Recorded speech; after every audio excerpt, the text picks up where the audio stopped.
Zion Williamson, who was out with an illness, beat the Bulls 123-111. Cavaliers over the Raptors 136-106. Magic beat the Heat 116-97. Pacers over the Pistons 115-109. And the Hornets down the Rockets 110-105. I'm Eddie Garcia. Previously on The Crossover. Remember the little football helmet? Oh, yeah. I had the whole set. And then immediately the Bills went from white to red, and the Bengals went to the stripe. I painted the Bills Did you really? red, yes. That's awesome. Wow. I was really excited when I got all of the Big 12.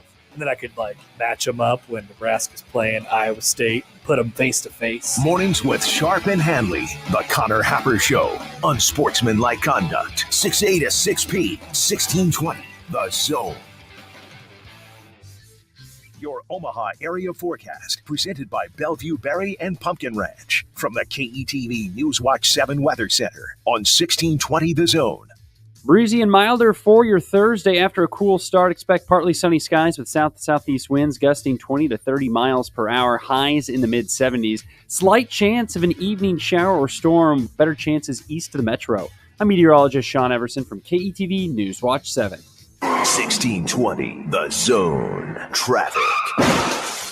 From the Pyramid Roofing Time-Saving Traffic Center. Good morning. Hope your Thursday is off to a great start today. Right now, no major delays on the roads. Some overnight road work. I-80 westbound has the right lanes from 42nd to 60th closed, so there may be a little slow-moving traffic there. But aside from that, things looking good. Just stay safe and wear that seatbelt. I'm Peter Krunzer. This time-saving traffic is brought to you by Modern Real Estate. Introducing Modern Real Estate, the game changer in Nebraska's property market. They make buying, selling, and investing more affordable and transparent than ever. You're in control of how and where your money is spent. Visit modernrealestateco.com and experience the future of real estate today. Oscar's Pizza and Sports Grill is always looking to make your game day bigger and better. Cheer on your favorite team this season in front of a 22-foot LED video wall showing up to 8 games at once. TVs are everywhere else you can look with a state-of-the-art audio and video system. Enjoy a big old pizza or award-winning char-buffed wings. There's just no better way to do your game day. Oscar's Pizza and Sports Grill, 173rd and West Center Road. And for takeout at 162nd and Maple. Be ready for every adventure and a new vehicle from Sid Dillon Chevrolet. Shop Nebraska's #1 volume Chevy dealer group or at SidDillonChevy.com. Together, let's drive. You are what drives us, Sid Dillon.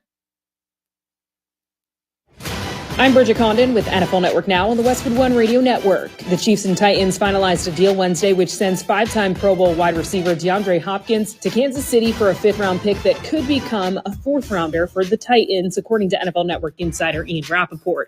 Dolphins quarterback Tua Tagovailoa returned to practice as a limited participant Wednesday for the first time since suffering a concussion back in Week 2 and is in line to start Sunday against the Cardinals. Wide receiver Tyreek Hill had a message for fantasy owners saying, quote, "We're back, baby. Start me this week. Let's go." Panthers head coach Dave Canales announcing on Wednesday that Bryce Young will start Sunday against the Broncos. This coming a day after Andy Dalton and his family were in a car accident. Dalton sprained his thumb in that accident and says he is day-to-day. The Saints and running back Alvin Kamara agreed to a 2-year, $24.5 million contract extension that includes over $22 million guaranteed, according to NFL Network insider Mike Garafolo. This has been NFL Network Now on the Westwood One Radio Network. All right, when it comes to getting life insurance for your family, a lot of excuses can get in the way. But ask yourself this: if something were to happen to me, who would pay the mortgage, the kids' education, and the other bills? Then forget the excuses and check out Ethos Life, the online, easy way to get life insurance in 10 minutes. Ethos has rates that you can afford, like a $500,000 policy for a 40-year-old male starting at $1 a day or $30 a month with a few health questions and no medical exam. Get your free quote right now at checkethos.com. That's checkethos.com. Not available in all states. Rates do vary. While retinitis pigmentosa takes Mark's vision, his family gives him hope, whether at the family business or at home with his wife and sons. He knows he's not fighting alone. For 50 years, the Foundation Fighting Blindness has funded research into treatments and cures for blinding retinal diseases, providing hope to people with vision loss. And for Mark, winning the fight means being there for his family. The Foundation Fighting Blindness. Together, we're winning. Help us end blinding diseases at fightingblindness.org. Car repair is car repair. Most places you go can change your oil or fix your brakes. The difference is the experience you'll get at Omaha Car Care. We're part of the community. We were born here, and we believe that our relationship with you should be built to last. We're going to consult you, not sell you. We're going to give you a free loaner car. We're going to treat you like a valued friend that we want to continue to see in the years to come. I'm Rick Betker, owner of Omaha Car Care, and we'll be along for the ride. Hey folks, it's Garen with Shamrock Roofing and Construction. Man, we really took a beating this spring. But now, time is running out to get your roof replaced following the historic damages from the massive spring storms. Only Shamrock has the supplies and the manpower to get your roof done fast. And with fall just around the corner, don't wait. Let Shamrock inspect your roof for free before friends and family head your way for the holidays. Don't wait till it's too late. One call does it all at Shamrock Roofing and Construction. Visit shamrockroofer.com. The 2024-25 Creighton men's basketball season is right around the corner. The Blue Jays host perennial power Purdue for a charity exhibition game on Saturday, October 26th at 7 p.m. at CHI Health Center, Omaha. Tickets start as low as $5. Proceeds from the game will go to a disaster relief fund for the United Way of the Midlands. Visit gocreighton.com or call the ticket office at 402-280-JAYS for more information or to purchase tickets. We'll see you in no time for the beginning of the season. Go Jays! I occasionally have nerve discomfort in my hands, so the things I love to do, let's play something, Grandma, became difficult as I got older. If you have occasional stabbing and burning in your hands and feet, try Nervive Nerve Relief. Nervive's clinically studied dose of alpha-lipoic acid reduces occasional nerve discomfort in as little as 7 days with continued daily use. Say yes to healthy nerves with Nervive Nerve Relief. These statements have not been evaluated by the Food and Drug Administration. This product is not intended to diagnose, treat, cure, or prevent any disease. You go into your shower feeling, but as soon as you reach for the Irish Spring, your day immediately gets better. That crisp, fresh, unmistakable Irish Spring scent zings your brain and awakens your senses. So when you finally emerge from the shower, 37 minutes later, because you pay the water bill so you can stay in there as long as you want, you're ready to take on the day and smell great doing it. Irish Spring Body Wash and Bar Soap. Fresh, green, Irish. Shop now at Walmart. 1620 The Zone. It's not easy to get to this point. And what's it been, 43 years since 81 were these two teams. And you think of the success of these two franchises, that it's now been 43 years is remarkable, and showed you that, you know, I know well and good how hard it is to get to this point. So we're excited about it.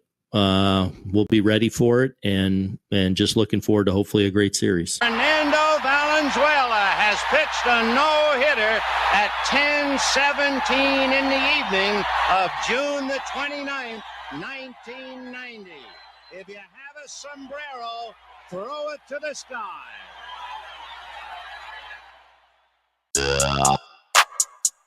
Live from 50th and Capitol Avenue in the Big O. This is Mornings with Sharp and Handley on 1620 The Zone, 1620thezone.com, and 1620 The Zone TV. Now here's Gary, Nick, and Jimmy. Hey guys, great to see you. Hey, we'll hear from you a little bit later. That's the head coach, Matt Rule. It's Ohio State week. Officially. Yeah. It starts today. Doesn't the JoJo Doman CJ Stroud throws for over 400-yard games seem like a long time ago in Lincoln? Yeah. Yeah. The last time I remember Nebraska being competitive in that game, I constantly go back to the 2018 game. But do we forget in Lincoln, the JoJo Doman game? It was kind of an ugly game, but that dude, injured and all, played his ass off. That was a 26-17 game. Yeah. That was an ugly affair. It was the typical, and that was the trend in 21. You knew, well, they're probably going to lose, but it's probably going to be very competitive. You were sitting there going, God, how is this game close? And this is ugly. Yeah. But, man, could Nebraska win this game when Adrian Martinez waltzes into the end zone? Yeah. And it's 23-17. You're like, Well, I've got some hope for you. I found some hope last night. But you watched Kennesaw State. Yeah, baby. Welcome in, everybody. It is Mornings with Sharp and Handley on a Thursday. It is the eve of the Fall Classic between the Yankees and the Dodgers. I don't like the lull. Seems like baseball's been off my television for a while. That's why I had to include the audio. And plus, when I saw the list and saw Vince Scully, I was like, all right, that just supersedes everything. Yeah. Been forced to, get some sleep. But I'm sure you weren't watching the NBA last night. Well, just taking bits and You pieces weren't watching of the it. NBA. I wasn't watching. You were it watching the NBA. intently. No. You didn't had stay a up bad for beat. overtime of the No, I did Suns not. and the Clippers? That I did not. That went OT, and I still got a bad beat. Oh, Well, you're not like the Pistons. So the Detroit Pistons last night, I tell my friends, and I don't tell my family because that's on them. They can do whatever they want. I tell my friends that betting on the NBA is worthless And I'm because they're learning going to that. screw you all the time. They're going to screw you over. So last night, the Detroit Pistons playing in a hockey arena got a hockey penalty for having too many men on the court. And power play? they were a 5.5-point underdog, and that's a bad beat for the opening night of Detroit Pistons basketball. So kids out there, and not my family because they don't listen to this show, do not bet on the NBA. Just stay away from the NBA. Now, do player props, do some fantasy, but in terms As long of as those players are playing, so that like night. gambling, like Vegas knows the NBA so well, even if it's opening night. Yeah. Yeah. Hey, but you didn't stay up to watch the mediocre Clippers and the much improved Suns go I to just overtime? wanted to see the new arena more than anything. And yeah, I saw enough images of it. I'm like, okay, cool. I thought I was watching that game of The Matrix last I night. still forgot about the logo change too. So I'm like, God, it's so weird. It's it is kind of cool though. I just gonna take some getting used to with that new logo, but ESPN has some had some technical issues from both LA sites the last two nights, or TNT the night before. Like there were glitches last night, or maybe it was just my television on the Clipper Suns game. I'll take your word for it. Last night, the Laker game, I didn't really notice as much. Maybe it's my Cox. Uh-oh. Maybe I got to fix my Cox. Well, that's I'm probably gonna have to have a conversation with them. Don't wait on that. It's an endorsement Yeah, opportunity. Do that right away. They always say message us, and I message them, and then they're like, "We can't help you with that. Let's get a real person." Hey, Between 8 and 5. Speaking Be of there NBA, 4:58. with Joel Embiid's his very bold proclamation that he will probably never play another back-to-back for the rest of his career, does that include the playoffs? I guess they don't really play back-to-back nights, though. There's always the day in between, isn't there? they're used Here's to the thing. do that. Here's the thing: what happened in the NBA, and they got beat. Dame was cooking last night, and they had no George. They had no Embiid. I thought they of had no answer. Happer's fantasy team. Anthony Davis the night before, Yeah. Dame last night. Hey, Dame Lillard was cooking. People don't talk about the Bucks, other than Giannis might be traded. But people have like forgotten about the Milwaukee Bucks. That's fine. haven't. That's Shout fine. out Bango. Yeah, or the Bees Knees 2 years ago. So, like, the NBA has got us. If you're an NBA fan, and I know we're starting with the NBA, and people are like, "What the talk about Satterfield?" Sorry, Ball's back. So the NBA can have, like, Zion didn't play last night because he had an illness. Embiid has already said, you know what? When I want to play, I want to play. Yep. And if you are going to one NBA game, or like you live in an NBA city and that team only comes through your town one time, and you buy tickets, and your kids are super excited, and you get there and they become a scratch because of load management, the NBA has us. The viewership for the NBA has actually fallen off, but the TV money has gone up. So, I mean, what's their incentive? It's kind of backwards. Yeah. On the load management, but they screw over the fans. Like, I let's say I'm a Sixers fan. I pay good money, and Embiid's coming to my town for the only time this year. And man, I want to go see Embiid. I got the jersey. My kids are super excited, and I go there, and he's not playing. Yeah. Who is Tim McCormick? What are we doing? I remember when this was. What is Mark Ivoroni doing back in the league? Thing is, I really did ask that one time when we went to a game. What is a Clement Johnson? I had a couple buddies that were going up to Minnesota to watch Cleveland when LeBron was with Cleveland. They were going up to watch the Wolves and the Cavs, and they were around the clock checking any type of update if LeBron was playing, because that was when that first became a thing. And lucky enough for them, he ended up playing in the game, but they actually had set aside a future date. It might have been, maybe they were playing Dallas later on, like maybe a month later. So they had a backup plan in case when they went that he wasn't playing, and then they were just going to sell the tickets if he was playing to the game that they were going to Dallas. And so I know there are to strategize like that, and especially like here, if you're not in a NBA market, so you're looking at the closest places. You can go to Chicago, or you can go up to Minnesota and Milwaukee, surrounding areas.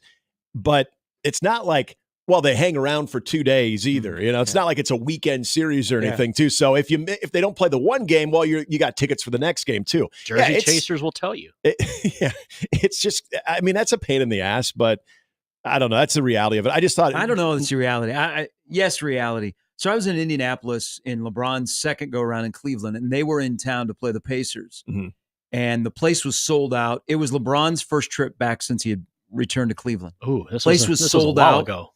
And they announced 90 minutes before the game that LeBron's not playing. Oh. And I mean, People just start filing out. No, parents were livid because their kids, their sons and daughters were LeBron fans, and they bought tickets. And the NBA ticket is not, inexpensive. Mm-hmm.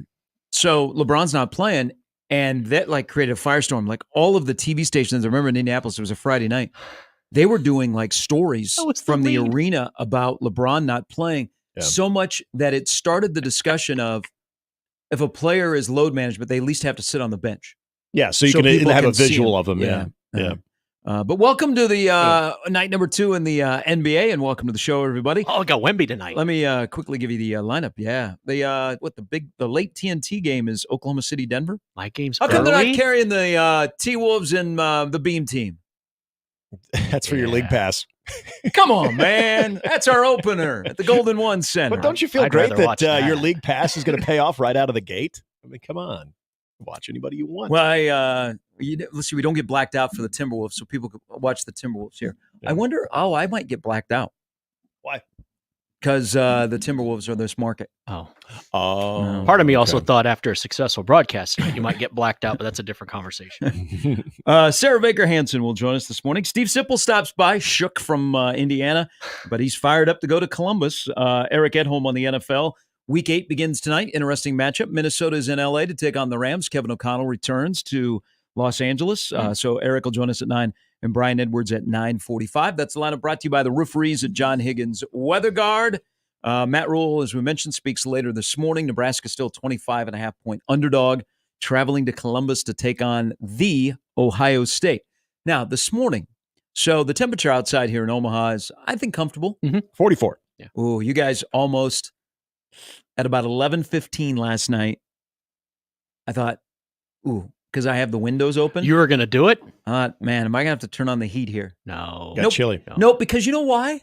Because like I said last week, I want to fully embrace the smell of the first furnace turn on. Mm-hmm. And you wouldn't be able to really if do I that. turned it on and then went to bed, I wouldn't be able to experience. I want to. That's true. I want to soak it in. Come home one day, then turn it on and just bask in it. Yeah. Saturday morning. Light all the candles.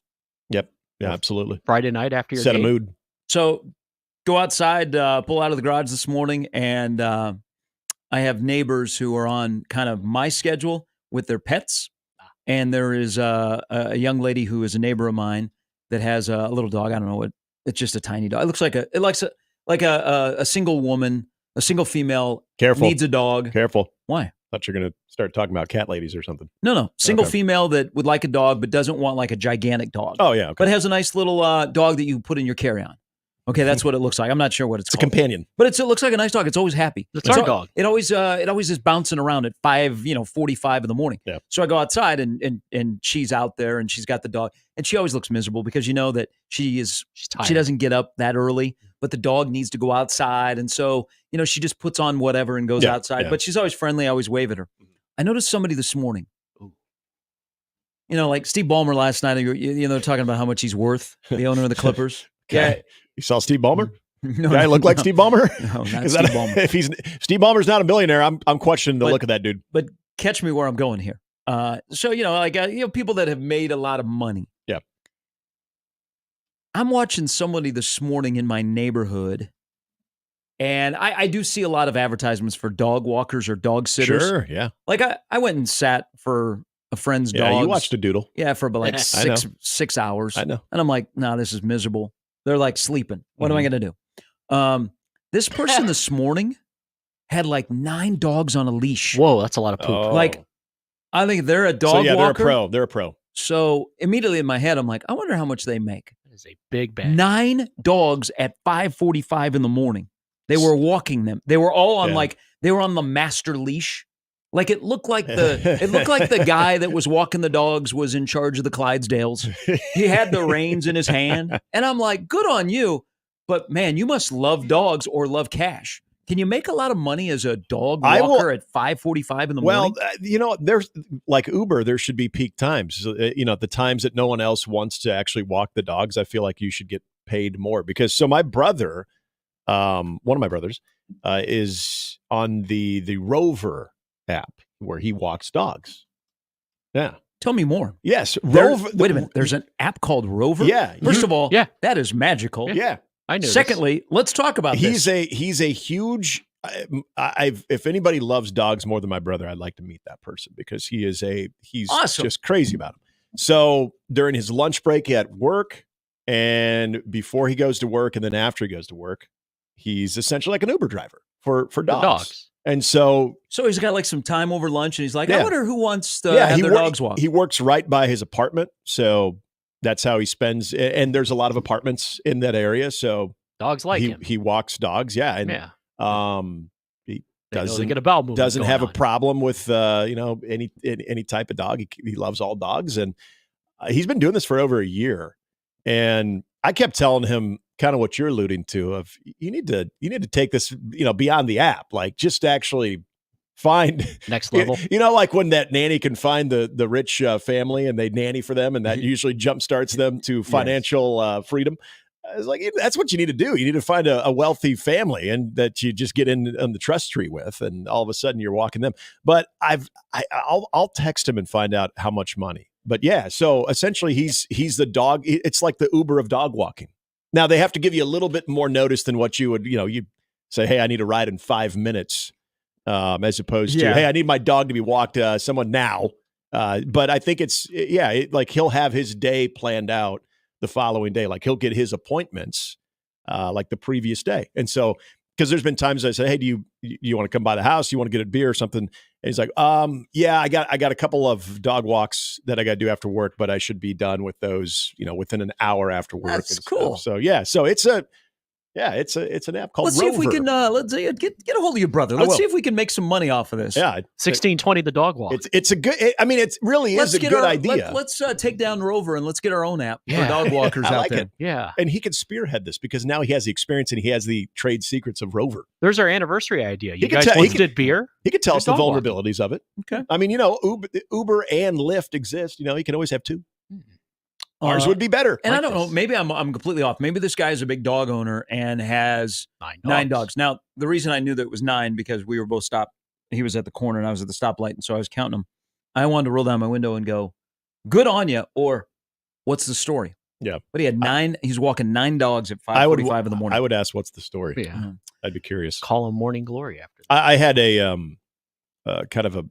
Did you guys know that Amazon delivers really early in the morning? Mm-hmm. Yeah. Freaked me out this morning. I can hear the truck coming. Yes, something was delivered as I was pulling out. There was a car that they parked on the other side of the street. Bezos knows, and it was no dark sleep. enough to where it was a van. Someone getting out of that van coming to our house as I'm pulling out. Freaked me out. Had no idea. Nice. Had no idea they delivered that early. That is a little bit early. Yeah, it was like 5:30 is when I left the house, and all of a sudden someone's approaching what I thought was my car.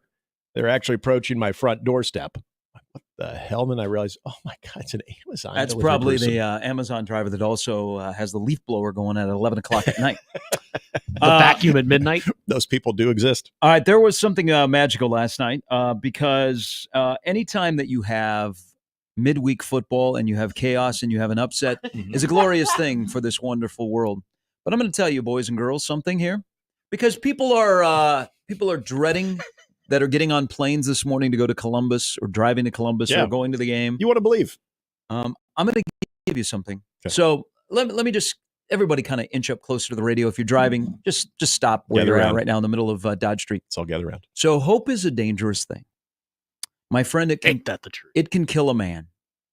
Hope is a good thing, maybe even the best of things, and good things never die. So I'm here to give y'all a little bit of hope because there was next to the worst FBS team in 2024 in suburban Atlanta, because the burbs in Atlanta have grown and grown and grown and grown, called Kennesaw State. The Owls, known for their basketball program, beautiful campus, growing campus, nice spot just outside of Atlanta. Last night they played host to Liberty.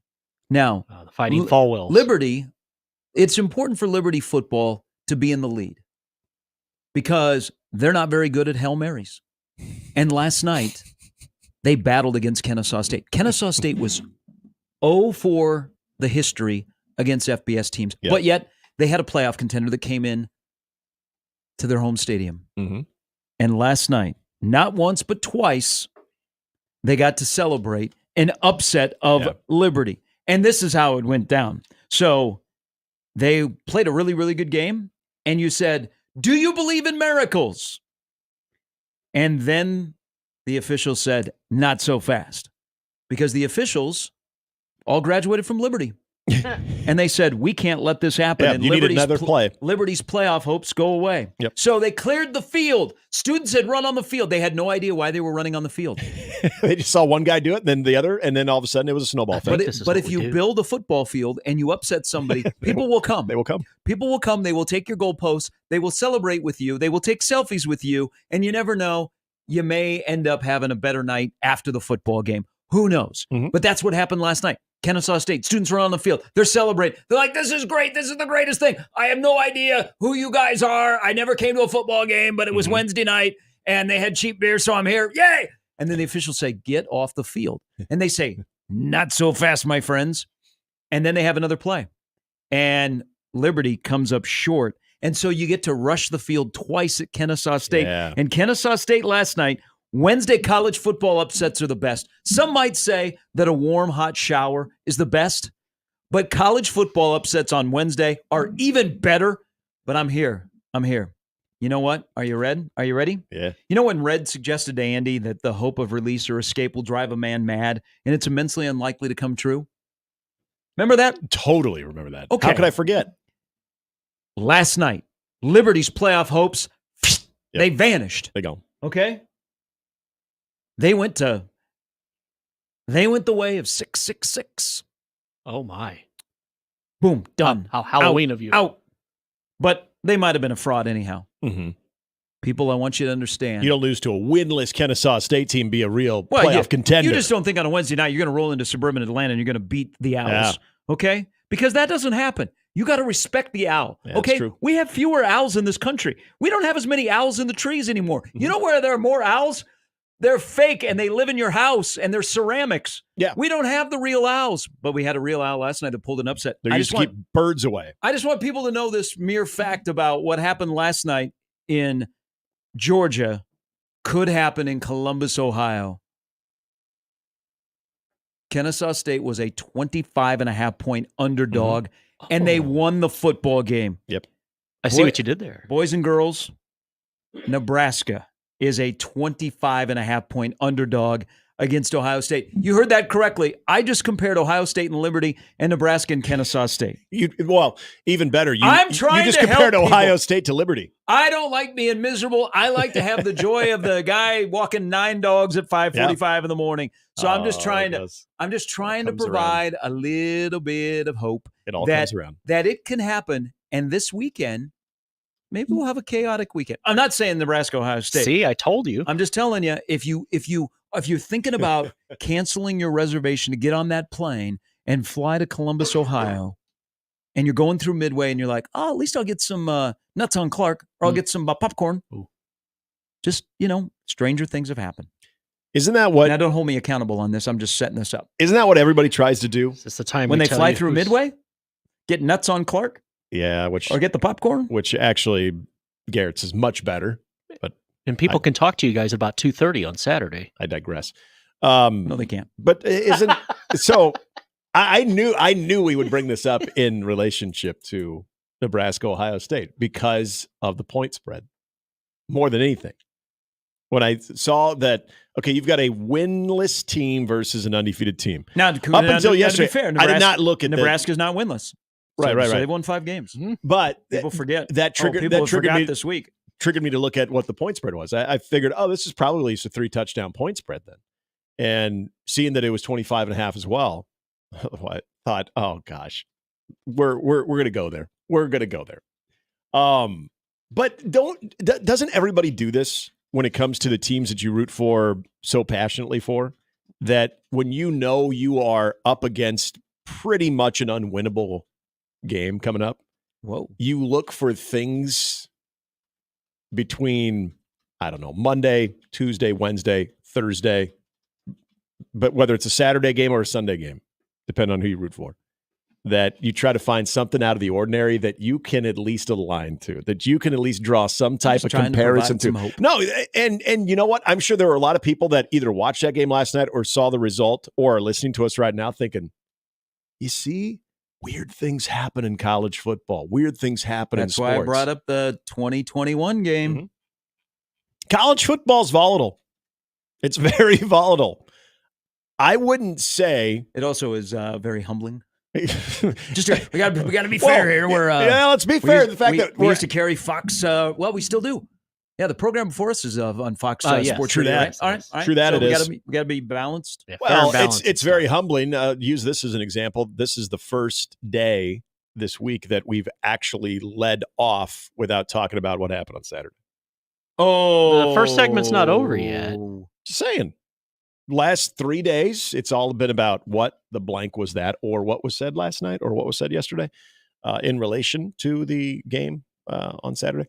But yeah, like today's officially turned the page. Thursday, when it should be turned the page Tuesday. To Ohio State. Let's talk about the 3 first-rounders on defense for Ohio State against Nebraska's offense. 951-1620. Discuss amongst yourselves or discuss with us. There you go. But in all seriousness. They know but. They got 3 NFL guys. Yes, they do. In all seriousness, though, isn't that what everybody does? Like, you will find something, some type of example in the world of sports that you can at least cling to hope, knowing full well, like your heart and your head is telling you, it ain't happening. That's true sometimes. Nick, not in this case. No. Jimmy brought something up. I mentioned the Kennesaw State game. And Jimmy goes, something about, see, there's hope for Nebraska. And I laughed. Oh, yeah. And I just laughed. He shot it down. I said this could be a chaotic weekend. It could lead to a chaotic weekend. Why not? Including Nebraska. I said, weird things do happen. I need an upset. But what'll happen is, I wonder if Nebraska could beat Kennesaw State. Oh, God. I'm going to say they would. About 240. I'm going to say they would. And they'd be favored. I would say they would beat them handily. I think they'd be favored. But one thing I did appreciate about Kennesaw State that I think Nebraska, Ohio State, anybody can learn. Well, you know what? Their offense is essentially this. By the way, they had 5.2 yards per play. That's going to be a thing. Nebraska only twice has achieved that this year against UNI and Purdue. Mm-hmm. Their offense at Kennesaw State, I don't know, like when they do breakdowns and they say offensive style, pro style. Kennesaw State's offense is just hand the ball to the big fella. Mm-hmm. That's what their offense is. I kind of like that approach. That kind of used to be Nebraska. Just hand the ball off to the big fella. Yeah, to Burnfield. Yeah. And the quarterback had, now I'm going to bring up a similar subject, but he could run a little bit too. Yeah, Kennesaw State's terrible. Okay. And they won. Liberty took them for granted. Yeah. You know what? And they are going to have to ask for their penance. Mm-hmm. But I'm not trying to get serious here with the Nebraska-Ohio State game. I'm off this train because now I feel like you might be wanting to go down the road of Conference USA and Big Ten. No. I'm looking at, because I've heard this a few times for people who have, again, are clinging to some hope for Saturday of, Ohio State has had to sit on that loss for a while, and they've got Penn State in 2 weeks. Is Nebraska a trap game? Is that a perfectly placed game? I don't look at it that way. I look at it as a very pissed off team. For people who press conferences are press conferences, I get that. For people who listen to the tone of the line of questioning around the Ohio State football program and Ryan Day's response to that, yeah, it's. I think it's an entire pissed off organization. I don't think that bodes well for Nebraska. Other than the fact that they have a lot of talent too. What if Nebraska shows up and they're ticked off? Yeah. This is quite the dichotomy. If this is an even playing surface, we have hope, I'm going to say we have me. That point total that point spread is very accurate. If both teams are pissed off and we're going talent for talent, tit for tat, yeah, the total is dropped a bit to 48.5. So 33-11 is definitely in play. But yeah, all right, 35 past the hour. Off and running on a Thursday against Sarah Baker Hansel. Stop by Steve Sipple with some thoughts. EJ Barthel spoke last night. Also, Eric Edholm will speak. Would you like to elaborate on that? That was his night on the radio. Eric Edholm stops by at 9. Actions greater than words. I'm with you. Actions greater than words. There was at one point I'm reminding myself, well, what is he supposed to say? I had to keep reminding myself. Yeah, I don't know. That's a little cop out. That's some stuff he said. I don't agree with. Probably going to disagree with. Yeah. So I think that's that. What you just said, that to me would be a cop out. No, that's without me saying what, huh? I'm in the mindset of, I guess he's supposed to say that. I mean, I guess he's supposed to say that. This is not a staff that rips the. Like, he didn't sit there with talking points. No, but you know what, his talking points were, they don't have answers for deficiencies in a lot of the operation, and he's not going to say that. That's their talking point, and he's not going to say that. So again, I had to, as much as I'm listening to this, thinking, huh, what? Oh, Gabe Irvin's getting better, huh? Is that why Quentin Ives was playing? What? Huh? But then I'm thinking to myself, what did I expect to get out of this? What did I expect him to say? Nobody's going to say what the head man doesn't say. And the head man doesn't say exactly what you said. We don't know. We don't have a GD idea of why this thing won't work. Well, I would love if he said that, but I knew he wouldn't say that. So that's what I mean. What else is he going to say? I just come out and say, we don't have a clear-cut identity. Thank you. Yeah. We're like a lot of the teams in college football, but it's even worse for us. Now go to the text line. Wow. Do they take text on that show? I think so. I don't know. Comments in the YouTube, though. That they do. Oh, they do? Yeah, they do. Oh, I've only listened to it on the radio. I have seen comments on it. Yeah. Well, yeah, on the radio. I'm sure that went over well. Well, at least they say it's open. Maybe.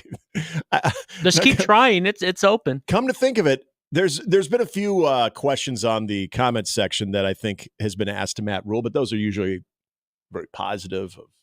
Boy, I really like what I saw last week. How do we go about this? What do you think of that new run? As opposed to, what the hell? Do you think would you say you do here? Do you think their YouTube chat looks like ours? Or there's conversations on the side where you have fan-on-fan crime because of what the content is? Do you think that when coaches come in there, they can see it? Now, see, that would be great. They're laughing. We're in the middle of trying to engage with Greg, then all of a sudden they either get triggered or they start laughing because they see a comment. They're like, I don't think they'd be doing a lot of laughing. Greg, look at that. Look what he said. I think there'd be a lot of...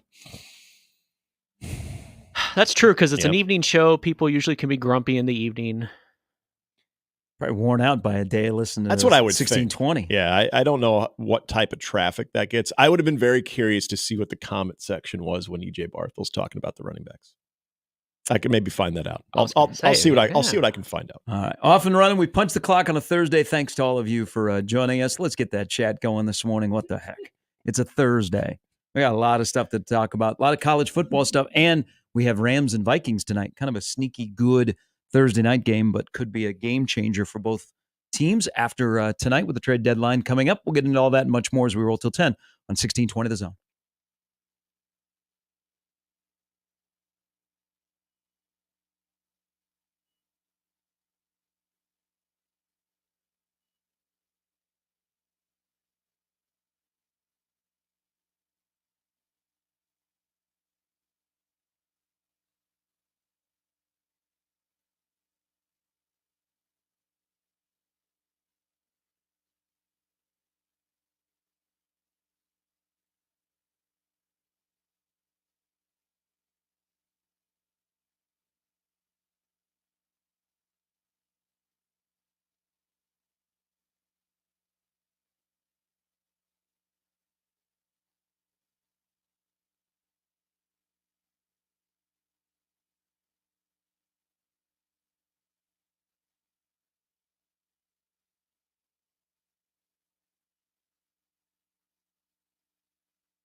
All right, welcome back in on a Thursday morning. Glad to have all of you in.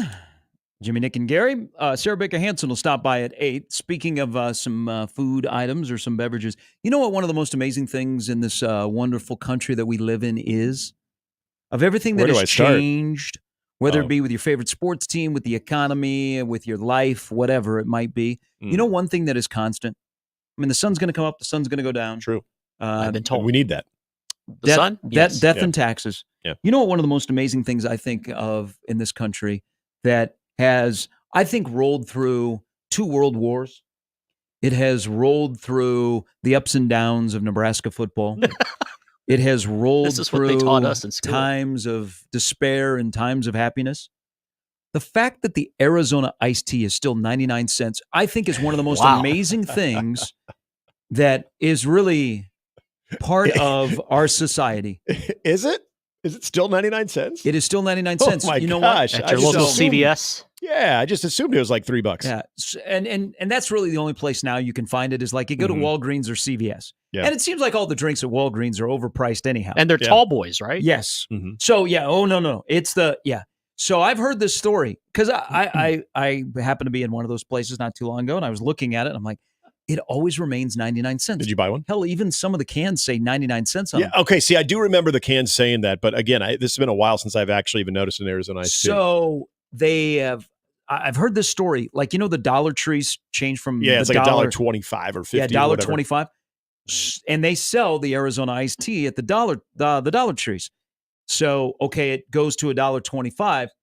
Whatever company Arizona iced tea is under, they came in and said, if you don't go back to 99 cents, we're going to stop supplying you. Boom. I mean, that's a company power. principle. Yeah. I like that. We couldn't find him, by the way. So when I was in Mexico like a year ago for my brother-in-law's wedding, they wanted a big iced tea kick.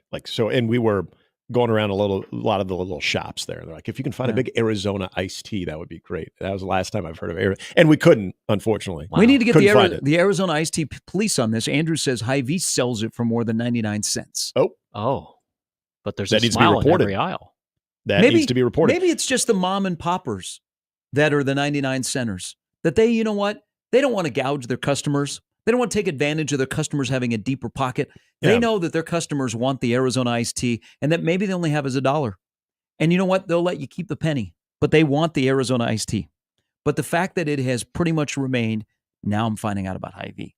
Well, now I'm finding out about Arizona iced tea and that they actually have a seltzer too. They have a major company. And now I'm getting text from Dan. Good morning, Dan. It's the Arizona Beverage Company out of Idaho. No, I'm kidding. He says, but the price is on the can. Yeah, see, if I go somewhere and I want one and I have to pay more than 99 cents, I'm not. I'm going to stand up. I think us consumers need to stand up for this. We need to, just like Nebraska football needs to fight in Columbus, us consumers, if Arizona iced tea is not 99 cents, we need to stand up. So I guess raise hell. Now, according to the all-knowing, just make sure it's not on January 6th. Well, the all-knowing ears of because Reddit. Then people would tie it together, and that'd be unfortunate because I think those would be two separate things. You're essentially, this is according to Reddit, you're essentially supposed to call in a store if they're not selling the Arizona iced tea for 99 cents. If they're selling it for more, they're reporting that they've seen it as high as $1.59. I didn't know that's what people go to Reddit for. That you're supposed to report. And I like my Hy-Vee. I can't be calling in those guys. Those guys are great to me. Yeah. They tell me when they got the best meats in. Man, they were good to us last year. Maybe I'll take the manager there aside. Are you on a are you a Hy-Vee insider? Like a plus subscription? My Hy-Vee at 90th and Center. A couple of the guys that are in charge are 1620 The Zone listeners. Okay. Morning, guys. Thank you. Yeah. I thought maybe I know they got the H plus rewards program. I thought maybe you get like a special like insider like H plus where when the good meat is coming, they're like, hey, just let me know. I don't spend enough. I see people taking pictures of the gas. Hey, saved 47 cents on a gallon of gas. I'm like, you know what? I think my high is maybe 10. That's all you've saved? 10 You've never cents? gone more than 10 Yeah, cents? because I forget about that damn card. Oh, yeah, and then it expires. Same. No, like getting it. Yeah, pulling it out during a purchase. I got My you. points expire. Yeah, see, my points have expired a few times too because I'm always looking like if I'm like at 3/4 of a tank or needed 3/4 of a tank and I'm filling up, I'm like, no, I'm going to save that 50 cents for when I'm like completely like on fumes before I do it. And then, a lot of times I don't get on fumes. You shouldn't be on fumes. JD. But now it reminds you. So now the app will remind you that, hey, you only have 10 days left to use your. Oh, really? Yeah. So you at least get the reminder. You didn't get that before. It'd just be there one day and then a month later be gone. JD says Fairway Meat Market superior to Hy-Vee. Nick Grimm says that too. There was a time I believed that because the price, the cut of meat you would get was a lot more thick. As far as the quality, though, I'm going to say in this case, for me, I'm still leaning towards Hy-Vee, and I'm going to say it is quality over quantity as far as what you get. I think the quality of the meat as opposed to the size that you get from Fairway, I'm going to go with the quality on it. So you got a little war there because you got the Fairway it's a Fairway at 90th and Center on the other side is the Hy-Vee. West side, yeah. Oh, everybody. I mean, and their meat counter is fantastic at Fairway, and you get great prices, especially during I feel like every other weekend they have a sale going on, a meat sale. It's pretty good, but Hy-Vee's sneaky good, and you're paying maybe a few bucks more. So in 7 games, you're saying Hy-Vee in 7? Yeah. I don't even know if it gets to a 7. I bounce around. I like to dabble. I'm not afraid to admit that I go shopping for some groceries at Walmart. But you're supporting everyone. I go to Aldi. The Baker's used to be like the jewel in this town. The and little now it seems Walmart like markets Baker's has gone down. Their produces are fantastic, and it's very cheap. I get my produce elsewhere. I get some other things there because they're cheaper. Well, you're a big farmer's market like guy. the Uncrustables are down for a pack of box of 10. They're down to like $9.37. So that's the best deal in town. You at can't Walmart? get Why don't you go to Costco for that? You know you can get a lot of more of them for I don't basically need 40. Okay, I don't have room. But they can. Oh, you don't have room. Okay, Happer would support you. I was going to say you could. They stay frozen, so you don't have to worry about them going bad. But I guess if you don't have the capacity, frozen on the plate in the microwave, it says you're not supposed to do it, but they're really tricking people. It's like a game changer. I mean, hot peanut butter in your mouth with jelly. I mean, that's like brings you back to the days of a little kid. That is kind of taking life by the haunches right there. And then you do a grilled peanut butter and jelly. I've done that many times. I loved that when I was a kid. My mom used to do that for me, and I what are you doing? And then I ate it. I'm like, may I have another? Don't ever question me again. Yeah. All right, so if we hit all the grocery stores, Aldi is. I only go to Aldi if I have a quarter in my pocket. Yeah. Or if the hack will work to get the cart. My wife has gone Did to she Aldi try the a hack? few times. No, but Does she always has to have a quarter? You guys got to explain to me this quarter for the cart thing. Yeah, you got to put the quarter in to get the cart. For the cart. So you got to put the quarter in. You got to pay for the cart? No, you get the quarter back. Yeah, but you got to put the quarter in to release the cart, and then you get the cart, and then boom. But if you use your car key instead of the quarter, you can jiggle your car key in there, and it will come loose. Have if you you don't done have it? a quarter, only twice because I didn't have a quarter, but Well, I I only got a key needed fob. a card. Yeah, I only have a key fob too, so I wouldn't be able to use my card key. You got a key fob to your house? No. Oh. Any key. I don't have. I don't have to be your car key. I don't carry a house key. You guys leave your house unlocked? Put your thumbprint. I think it's always locked because we go in through the garage. You live out in the burbs. Omaha's a safe place. Retinal Oh scan. yeah, we're leaving keys in the car. I mean, come on. Welcome. That's what I heard in Nick. Bennington. That's why people move to Bennington. Safer. I want to get back to this Aldi thing. So, have they had so much thefting of the carts that they got to go this route? Some people leave carts. They'll take carts. People that maybe need to put all their belongings in a cart. But wouldn't that happen It's at also, the other grocery stores or places that have carts? Yeah, but I think all these carts the wheels They're are very always appealing? greased. Oh. You never have like a faulty wheel. It's always a good push with the carts from Aldi. So Yeah. if you're going to have top-notch carts, because I think that says a lot about your business. Like I go to Walmart and it's a crapshoot if I'm going to have a good cart or not. Right. And if you get a bad cart, it really ruins your experience. You have to leave. 100%. So I think more grocery stores need to invest in top-notch carts. Okay, Target has really good carts and they're durable. I mean, you could push those through a fire and you'd be fine. Yeah. Okay, They're like old durable. vehicles. Yeah. They're and you know what? And it helps your experience. Like you go to Walmart, you have no idea if you'll get like 4 wheels, 3, 2.5, whatever. And you're like, and then when it's like But see, Aldi takes pride in their carts because they're big carts because they want you to buy a lot of stuff. Yeah. So they want to protect them. So that's why they have the thing. But yeah, if you don't have a quarter, there is a hack. I'm not going to tell you all how to do it, but you can find it on the internet. I did one day. I want to bring this up because, first of all, hello. That's not illegal, is it? It's probably frowned upon. Or when you're changing carts in the parking lot and somebody will flip you a quarter, like, hey, because they don't want to go to the hassle of putting in the quarter at the cart they just barn. give you the quarter. Yeah, like if you're going to your car to unload and somebody's walking in. Well, it happens a lot at and Costco. They're like, hey, here's a quarter. Here's the cart. Oh, that's kind of nice of them. Is Yeah, that like when you leave? see, Costco is smart. Costco's carts, like whoever's the cart czar at Costco, they do a fantastic job because they're always plentiful and they're always in great shape. So they're always clean as well. And they are. And they're big because they figure you're going to buy a lot of stuff. Those things move smoothly. Yeah. They're very nice. In the stream, I just want to bring this up because this is good. You're being accused by Kobe of spreading misinformation, and Jim called me a neophyte. Okay, what's the information? What's the misinformation? I don't know. Spreading? I'm not sure on the. It might be this. I bet this goes back to the meat because Jim says I'm a chef. Nick is a neophyte. So apparently, I don't know what I'm talking about with the meat, which is highly, highly likely. Jim, you're probably right. I know my taste buds tend to enjoy the. I don't know. I've had some bad meat encounters recently with Fairway, where it hasn't been as good as what I paid, maybe $2 or $3 extra for Hy-Vee. If that's what he's talking about, I'm assuming that's what he's talking about. But your spreading of misinformation, I'm not sure.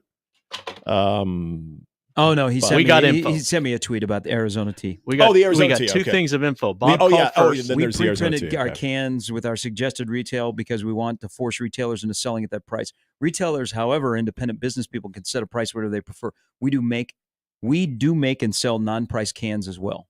Okay. Bob said Uncrustables, put them in the toaster, life-changing. And then we had a second caller says Aldi does that to curb cost and says up to $800 million in carts are stolen in this country every year. Hold on. Wow. 800 million? Man. Whoa, some of these are just people pulling pranks. The first part I've heard before about curbing costs, because I remember that in college. I used to be a frequent Aldi visitor for sticky buns. Hold on. I was 20. And you know my habits back then. Stolen shopping carts can cost businesses up to $800 million a year around the globe. Whoa. Okay, there we go. Globe. Jeez. What is your what's the market value for a shopping cart? Let's say your basic shopping cart. I'm not even talking about like a large Costco one. Just your basic shopping cart. What it costs? What do you get it at cost? And what do they charge the industry for? Who makes the shopping carts? Is it just one manufacturing plant, or is it each like Hy-Vee and Albertsons? Yeah, I said Albertsons. Hinky Dinky. They all made their own. Piggly Wiggly. Like in the back, where you have the products and you have your big warehouse, then you have the cart making section. Sounds like a Pixar movie. I mean, because they're all very similar. So I assume that it's just one manufacturer.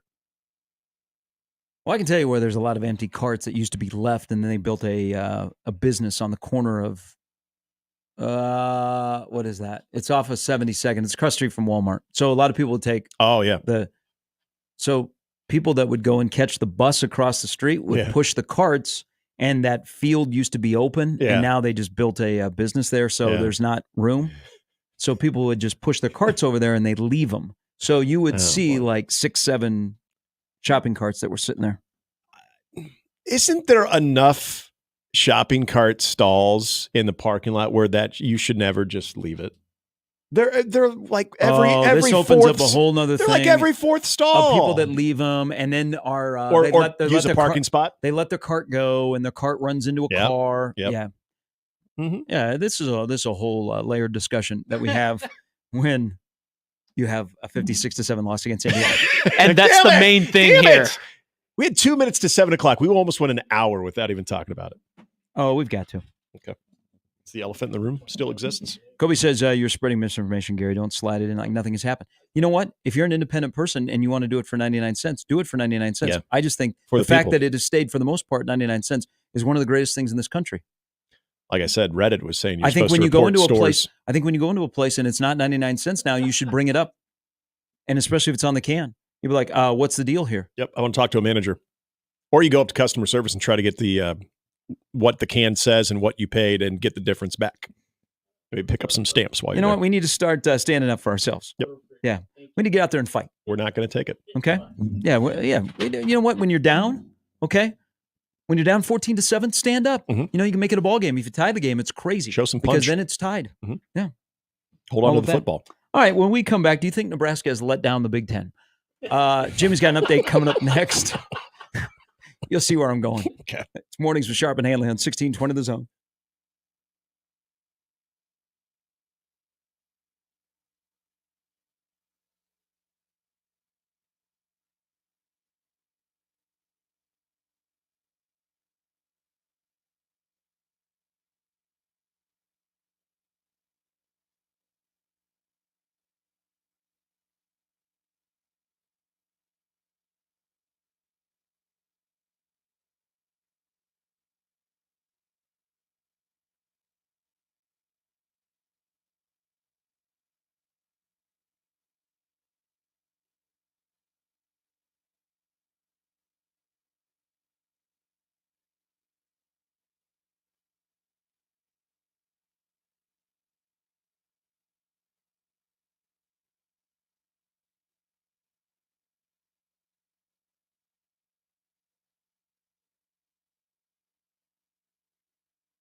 After a highly educational, fulfilling, and life-changing hour of the show, here's an update. High school football tonight. The Montpelier La Vista takes on the West Side Juggernaut. Another perfect night for football, and it's late October in Nebraska. Not bad. Will we have cold games this year? That's why they made November. You heard about the Creighton men yesterday. Now hear about the women. Lauren Jensen and Morgan Molly each collected Big East preseason team honors as the Fighting Flans were selected second in the preseason coaches poll. Jensen and Molly each earned all Big East first team nods in the past couple of years. Jensen led the team with a 17.4 scoring average to go with 98 assists and 27 steals, while Molly posted a team-leading 209 rebounds and ranked third with 486 total points on the season. The Blue Jays finished second in the preseason poll, 91 points, including one first-place vote. In the NBA, Pat Riley stood in front of 20,000 people last night in what was once known as the American Airlines Arena, and the Miami Heat officially dedicated their home court in his honor. Very, very cool. Plenty of former players like Dwayne Wade and Goran Dragic and Mike Miller and Jamal Mashburn among them came back for the celebration. Many others sent acknowledgments to Riles. Getting the court name for him was not his idea. Heat managing general partner Mickey Arison told Riley of the decision in late September, catching him completely by surprise as Riley came to Miami in 1995 to coach and become team president, stepping down from coaching twice, first in 2003 and then again for good in 2008, but not before leading Miami to its first NBA title in 2006. Remember that well. When he gave up coaching for the final time, he promoted the great Eric Spoelstra to be his replacement, who is entering his 17th year in the role. He doesn't age. Oh, yeah, and then the Heat lost to Orlando 116-97. But hey, it's early. It did not take Robert Saleh long to find work. Just over 2 weeks after being fired by the Jets, he has fallen upwards. He was on the Green Bay Packers practice field yesterday in a new role. Packers coach Matt LaFleur, I'm sure they had lots to say about Aaron Rodgers, who has credited Saleh for helping him break into the NFL coaching ranks, has enlisted his longtime friend to help with the team. Come on, Kyle Shanahan, you had your chance. Saleh spent the early portion of practice watching the offensive side of the ball. Good NFL game tonight. No, I'm serious. A good NFL game tonight. Vikings and Rams play tonight. A rematch of the famous Mud Bowl during the 1977 NFC Divisional Playoff, won by Minnesota 14-7 at the LA Coliseum. YouTube it. You can't see anybody's jerseys. They don't do that anymore. NC State quarterback Grayson McCall sadly medically retires from football. The graduate transfer once of Coastal Carolina announced it on the Gram last night. A transfer from Coastal where a concussion cut short his season last year. He suffered 2 this season. The first took place September 4th against Louisiana Tech. He missed 2 games, then returned October 5th against Wake Forest and was carted off the field after a very, very scary hit. Left him helmetless and briefly unconscious. Can't end this like this. Let's end it positively. Finally, the Oregon State University and Washington State will play each other twice in 2025. With the schools operating as quasi-independents again next season before the Pac-12 expands the year after, the unusual decision made it easier for both schools to fill their schedules. The Beavers will host the first game on November 1st with the Cougs hosting the second, the regular season finale on November 29th. After the Pac-12 collapsed last year, Oregon State and Washington State entered into a scheduling agreement with the Mountain West that added 6 Mountain West opponents to their schedules for the season. However, when talks to extend the agreement with the Mountain West broke down in August, the Pac-12 said we're just going to take schools from your league, and this outcome became more likely. All of it. It's like the NFL.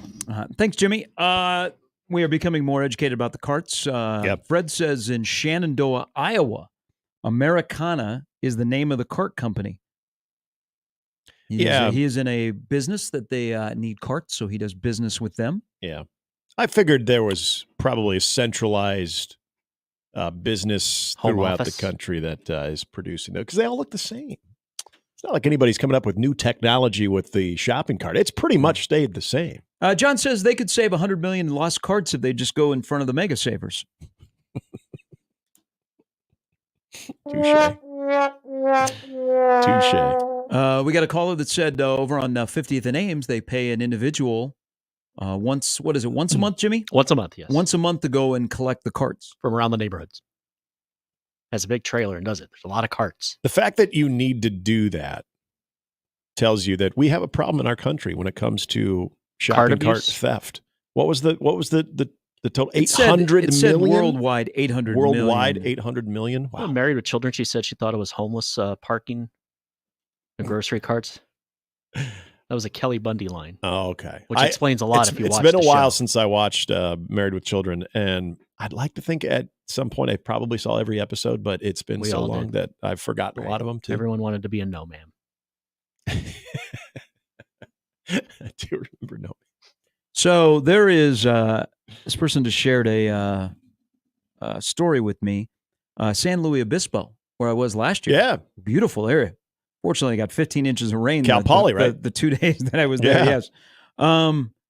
They apparently have an ordinance where they will fine the stores for losing shopping carts, but not the people that take them. It's a very bougie community. Okay. So I'm sure that it's a eyesore ordinance. Yeah. I did not see many lone shopping carts in my walk around San Luis Obispo. They weren't just, yeah. To think this all started with dog walking of 9 Unoccupied dogs. shopping carts, which, yeah, I mean, Can be dangerous once they start rolling. Especially get wind. They're headed towards your car. They ding your car. Yeah. Oh, I said, because I saw Tracy in the stream said that it's one of her biggest pet peeves is people that don't return their they cart don't return the carts. And the cart corral. Yeah, I said, yeah, and I'll one up you on that. It's when you're looking for the closer spot to park in, and you think you've got it, and all of a sudden, as you're getting ready to turn, you see that shopping cart sitting there because someone was too lazy, and usually it's right next to the stall itself. Like you couldn't take the extra 3 seconds to put it into the actual shopping cart stall. I'm with you, brother. I need that spot. But I do want to. curmudgeon I would hour. like to do one time, and I see this at Target and at Walmart. You know, they have the machine that pushes the carts. Like you collect them. You want to do the machine? Yeah, I want to do the machine. Like some of those are like the tram at Disney, Yes. where they have somebody you can ride. And Yeah, you just push Sean them. and All right, I mentioned this going to the break because Nebraska and Ohio State are going to play again this weekend. It's quite the question, by the way. Well, look at when Nebraska came into the Big Ten. Nebraska was supposed to be a certain type of program. Yep. Okay, they were going to compete with the Ohio States and the Michigans, and the first go around, the schedule was not real nice. Jim Delaney didn't play Nebraska nice, but they wanted to feature brands that draw big numbers and people talk about in big games, thinking this will be a big game. So Nebraska and Ohio State have played quite a bit. This will be the 9th time they played since Nebraska's come into the Big Ten. They do not play in 25, but in 26 and 27, they play again. But it was supposed to be built up as, man, 2 major brands going head-to-head, 26 or Nebraska and Ohio State. And we all remember we kind of enjoyed that in 2011, right? Yeah. That was enjoyable. Yeah, I was like, wow, okay. That was pretty cool. Who's your like daddy? the atmosphere. Yeah. It might have been a Fickle and a Bowserman, but it was still the helmets, and it was still Ohio State. And it was a night game, and it was pretty Sounds cool. like a good podcast right there. Fickle and Bowserman. Law firm. Sounds like Those two should get together and just do like a week. Sound like characters from Greece. So they're going to meet again this weekend, and Nebraska, of course, has not held up their end of the bargain because I think they wanted to. I think the Big Ten's initial idea between putting these 2 brands together was to allow Nebraska to hop into the spotlight of the Big Ten. Yep. And Nebraska hasn't walked into the spotlight when they've been matched up against Ohio State, and we all know that it's been one-sided. The last 7, Ohio State's outscored Nebraska 48-18, and Ohio State's held up their end of the bargain because of the 9-1 now? matchups. 9 times they've been in the top 10. Mm-hmm. So 9 of the 11 times that they have met, they've been in the top 10. And I think it was Nebraska can get into the spotlight. Welcome to the Big Ten. Yep. But also earn some respect because that's what kind of like this game has been. Yeah. So a game that will draw a big television number.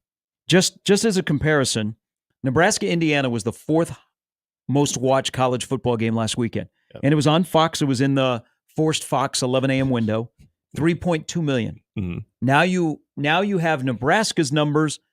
Whether you think Nebraska is going to get blown out, whatever's going to happen, you're going to watch. People watch Nebraska, and they watch even more so Ohio State. Yeah. So that number, I think, will be north of 4. I don't know if it'll scratch 5, but it'll be comparing the other games in college football. It's going to be probably in the top 3 of games this I'd weekend. agree. But it's kind of like Nebraska has let the Big Ten down when you are matched up with Ohio State. The Big Ten wanted Nebraska to be on that level, and Nebraska hasn't even come close to that level. And I get this of people that were so excited the first couple of times to go to Columbus. Mm-hmm. Man, Nebraska, Ohio State playing, man, I never thought this would happen outside of the Rose Bowl. Can't wait to go to the Horseshoe. Vice versa, people from Ohio State are coming into Lincoln. Mm-hmm. Man, I can't wait. I can't wait to put on my Bucknuts costume and paint my face and wear a construction helmet in Buckeye colors on my head and walk into your stadium and pay thousands and thousands of dollars to sit in the front row so I'm on TV, and then I don't get a very good game. That's kind of what it's been. So I think Nebraska's kind of let down the Big Ten when it's come to their matchup against Ohio State. Well, and I think of the 2 years now, obviously in 2011, that was a game where Nebraska's coming off of a really tough welcome to the Big Ten moment when they got drubbed by Wisconsin. So even that win, I would say, took people by surprise to an extent, just because Ohio State, even though they weren't ranked in that, right? I don't think they were ranked in that. I don't know if you remember that night and that Ohio I State do. team. It wasn't a little good. rough year for Ohio State. Right. And that was when Braxton Miller was, remember to start that year, Braxton Miller could only throw a knuckleball. He had, there was 0 RPMs on the spiral whatsoever. He could only throw a knuckleball. He actually was having a great game until he goes out with the ankle injury, and then Bowserman comes in, and we know what happened. But that one, it was not a good Ohio State team. Again, I don't think they were ranked. And they were not. Nebraska comes but from they did behind. Lead 27-6. They did. And Nebraska comes from behind. They win that game. It was significant for, at least from my point of view, in that moment, it was significant because they rebounded from what was a horrific look at Wisconsin the week before. There was so much tension. We saw that come to a head in the post game in the Ohio State game with Bo and Dirk. Just a lot of criticizing of this team and what it was supposed to be. And they won that game. So I don't think it got a lot of the national juice. But then the other 2 games where Nebraska was competitive, 21, where Nebraska was just a 3-win team. And then in 2018, where going into that game, Nebraska was coming off of the win against Bethune-Cookman, but that was only their second win. They were 2-6 going into that game where they competed. So when Nebraska has been its most competitive, people have already turned the page on Nebraska, so to speak. They're like, this ain't going to be much because Nebraska is not very good. Now, if you looked at the TV ratings for all of those games, I don't have those in front of me. I'm sure they did fine because of the brands, but in the games where you thought Nebraska would be a little bit more competitive, or at least there was the hope that they would, they have fallen flat on their face. I mean, they have gotten not only beat, but they've gotten smoked. We all remember when game day was here in 2019 and what Justin Fields did in that game. For a moment there, we got really excited because Nebraska lined up in the I formation, went straight give to the fullback, and then was running old belly option. We're like, oh my God, what is happening here? And then reality set in of Justin Fields just being better than everybody on the field that day. And then, of course, we've talked about the Tommy Armstrong returning from the hospital game. People forget Nebraska was number 9 going into that game. Wait, which one? They were ranked higher than the points they scored in that game. You're talking about the Tommy Armstrong one. Yeah. Yeah. Okay. I thought you were talking about the 2019 one. Like, no. No, but Ohio State was 5th. So this is outside of 2011, Ohio State has been ranked 12th, 6th, 9th, 8th, 5th, 5th, 6th in the matchups. They haven't played since 21. Nebraska, the first 3 matchups, 11, 12, and 16, 14, 22, and 9. Yep. So this kind of forced at the beginning of, hey, let's get into a scheduling of Ohio State and Nebraska on a cycle, and it'll be great. So 16, 17, 18, 19, 20, 21 was the stretch where Nebraska and Ohio State played. So they're playing, of course, on Saturday. Thank you. Then they take 25 off, and then they go home and home in 26, 27. So I was looking at the 25 schedule because I'm curious, we're almost to Halloween. I wonder when they will announce the conference schedule for 2025 in the Big Ten. Yeah, because it's usually the second half of the season, like right around November. What if people want to get married? That's true. You got to know. What if people want to have a bar mitzvah? It's true. That home schedule next year, that may be worth your season ticket. Iowa, Michigan, USC are all on your docket. The trips next year, College Park, Minneapolis, State College, and Pasadena. Oh, I mean, you get Michigan, USC, and Iowa next year at home. Yeah, but I'm wondering when they will have a schedule show on BTN to announce the 25 conference schedule, because the general theme on the stream is people are already on to 2025. Which they got a bunch of new coaches, new hope, new players. Can't wait for that trip to Indy to see Cincinnati. That's the thing that has bothered me the most about not only Saturday's performance, but the subsequent conversation that surrounds this game is I don't even want to entertain what people had record-wise going into this Ohio State game. Hey, some people 7-5. 7-5 going into the game? The math wouldn't add up. That would have been really tough. But yeah, the whole, hey, I got him 7-0. I got him 6-1. Even 5-2. And you know what? 5-2 seemed to be more realistic. It really did. 5-2 seemed to be more realistic because you wanted to see this team have some elements to them that you would believe that they could actually be 6-1 or 7-0 that we just didn't know yet. But the tone of what happened last weekend and the fact that I was hopeful that when they got to that Ohio State game, that they had done enough in 7 games to where you would look at Nebraska and say, give them a shot, make Ohio State very uncomfortable.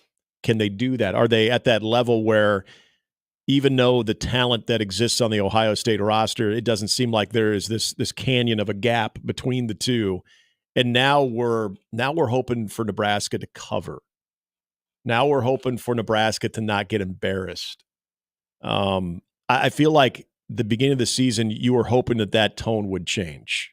I think people were hoping that. Well, the tone was different on Friday.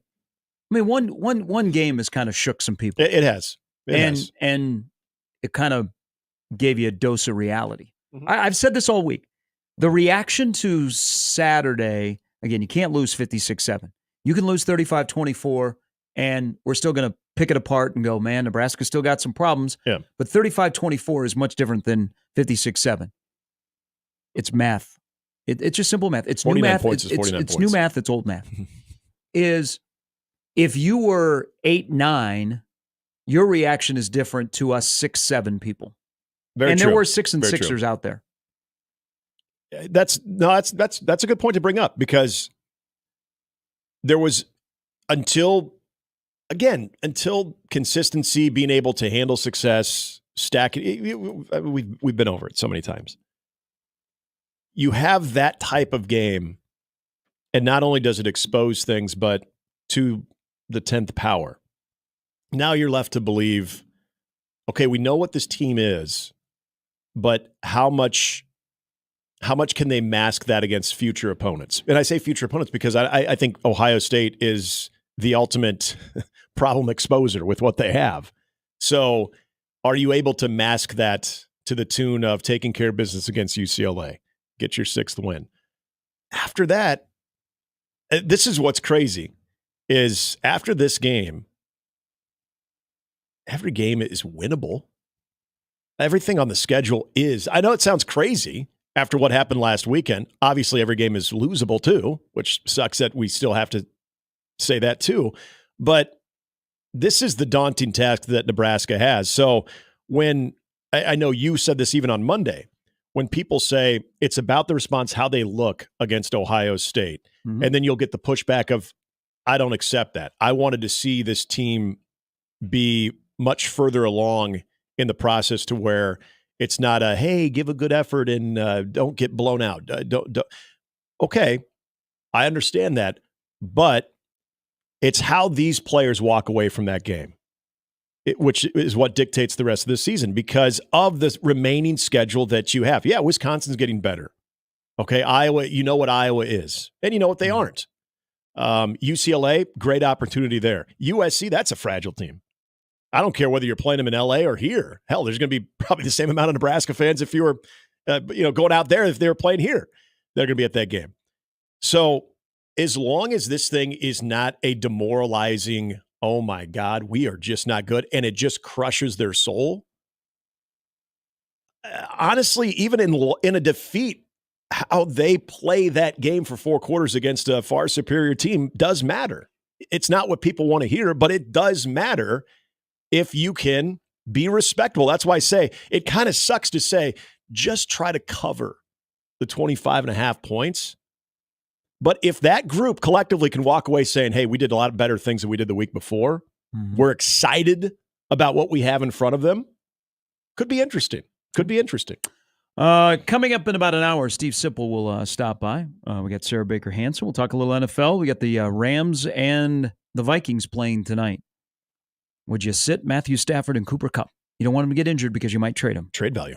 Vikes are a 3-point favorite trying to get to 6-1 on the road, where Kevin O'Connell was the right-hand man of Sean McVay. Now he gets to go back there and coach against the Rams. I like this matchup tonight. Eric Edholm will stop by at 9. We'll see if he likes it as well. Brian Edwards will see if he likes to win you some money on this game and much more on the weekend. That's the lineup coming up as we roll till 10 on a Thursday on 1620 The Zone. Underdog Fantasy is the place to play if you're a sports fan looking to win money while watching sports. With over 5 million happy players across 33 states and $2 billion won, Underdog makes it fun and easy to cash in on your favorite athletes' performances. With their pick'em game, you can win up to 1,000 times your money just by choosing higher or lower on player stats. They got all your favorite leagues, teams, and stars to choose from, and Underdog puts the power to cash out in your hands. Now you can either keep riding with your entry or tap the Win Now button to cash out whenever you want. All right, noted. This week, I'm looking at the NBA, and maybe now after Uncle Gary's advice, I might have to think of just go back to the World Series because I've had a lot of success with baseball, and you can too. This season, Underdog will be running a special promo or bonus almost every single day, like Profit Boost, which I've taken advantage of. Pump up your winnings and just a tap when you apply the boost to eligible entries. It's that simple. You'll get adjusted projections on certain players. You get discounts, stats to give you a better shot at the big W. And with free picks, they're basically a sure thing. A player just has to get higher than half a point for that pick to win. I've also taken advantage of that. Plus, all new users get a free pick. It's currently Boosttober. From now until October 27th, you can boost your profit on all NBA entries by 20%. Underdog is literally giving you unlimited profit boost to make basketball picks. Download the app, sign up with promo code ZONE, and deposit now to get up to $1,000 in bonus cash instantly. That's promo code ZONE. Must be 19 plus in Nebraska and present in a state where Underdog Fantasy operates. Terms apply. Concerned with your play, call 1-800-GAMBLER or visit ncpgambling.org.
The Creighton men's Blue Jay, well, let's try that again. The Creighton Blue Jay men's basketball team kicks off the 2024-2025 season. The 15th-ranked Jays take on 14th-ranked Purdue in an exhibition game this Saturday, October 26th at the Chi.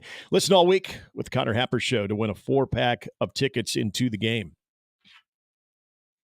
And you'll hear that game coming up on Saturday night after Big Red Overreaction, which will follow the Nebraska-Ohio State game at 11 a.m.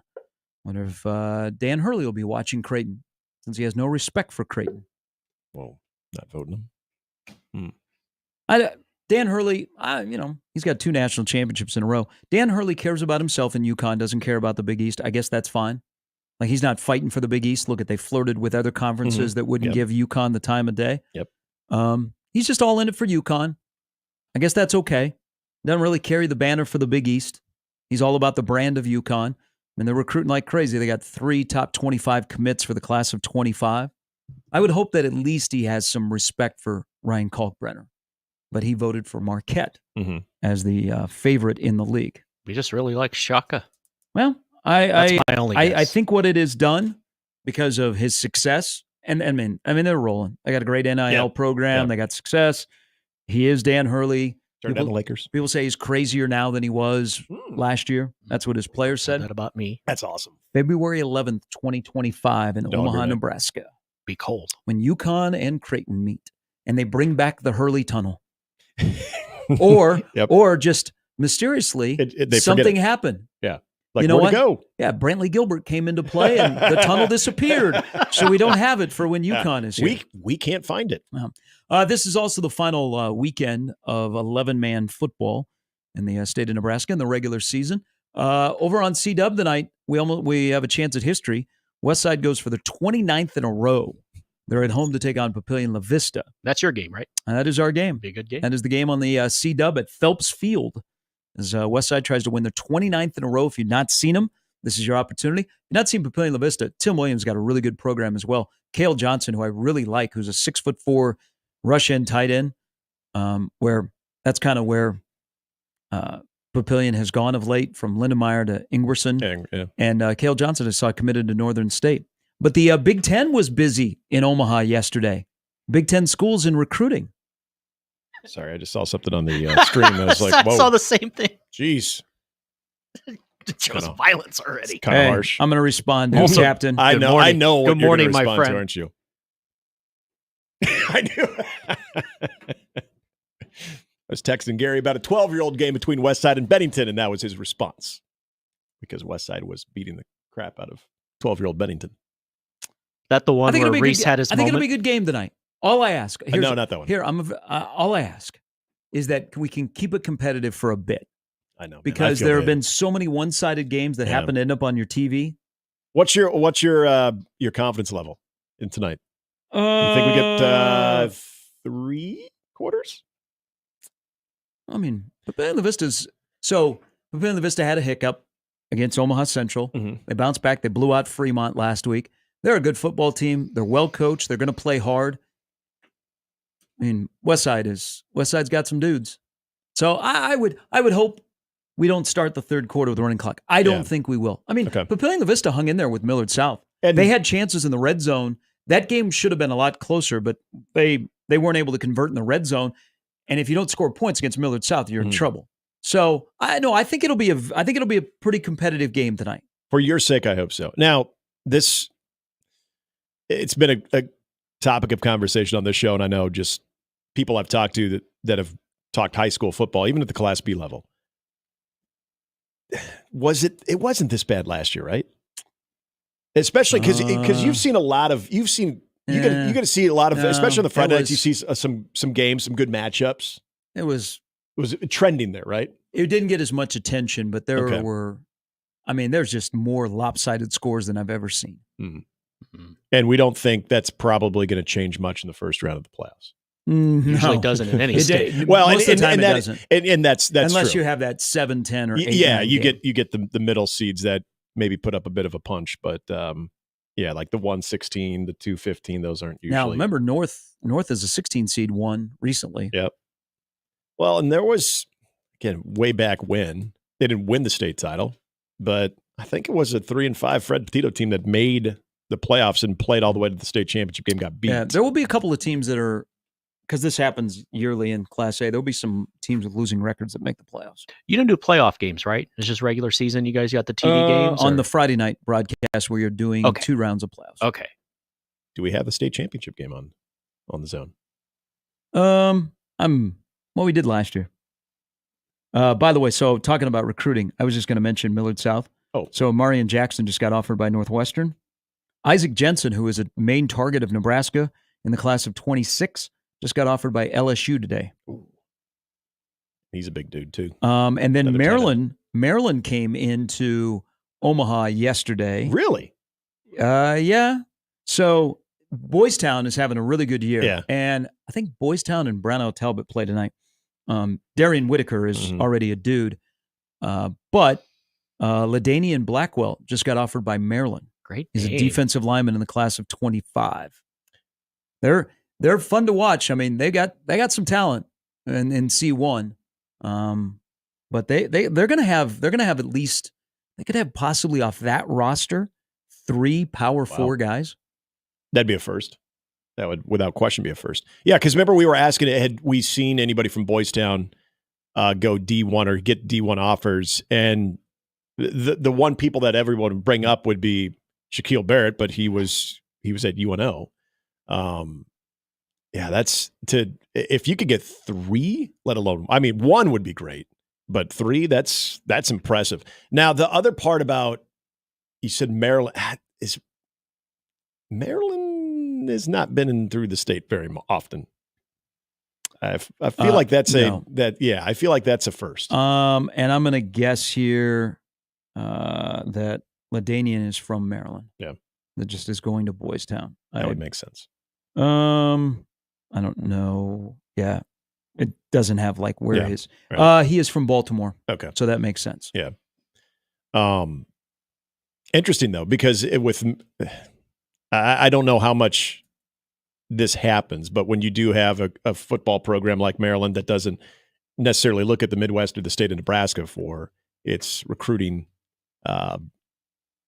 profile or just guys that they're looking at, I do wonder when they go see somebody too, if you have a chance to also get exposed to other guys. Like, I mean, you think about Isaac Jensen in his offer list, a lot of Big Ten attention on top. You mentioned now LSU, big dude like that. I do wonder for schools like that, for like a Maryland, if you're inundated a little bit of, if someone who goes, oh, are you here to see so-and-so? Like, actually, no, I'm not. I'm here to see so-and-so. But if that ever even pops up on your radar, that you maybe spend a little extra time taking a look at some of the other prospects that while I'm here, might as well talk to some of these guys, because I don't know how local recruits would respond to Maryland, but wasn't there a time that Maryland was really a cool thing? That the idea of playing at Maryland and the Under Armour flagship school. Maybe when Under Armour was a thing. Yeah, that it was actually the cool thing. Also, one other prep note, Charmar, who I called Marty forever, him and his twin were at Creighton Prep. Mm-hmm. He redshirted at North Dakota State last year. He is second amongst all freshmen in Division I in rushing. Wow. And North Dakota State knocked off South Dakota State over the weekend. Peter writes in, I think he's going to call out your Millard West bias. Oh, no. He said that Fred Petito 3-5 team made the state final because they were undefeated but had to forfeit 5 games of playing an ineligible player.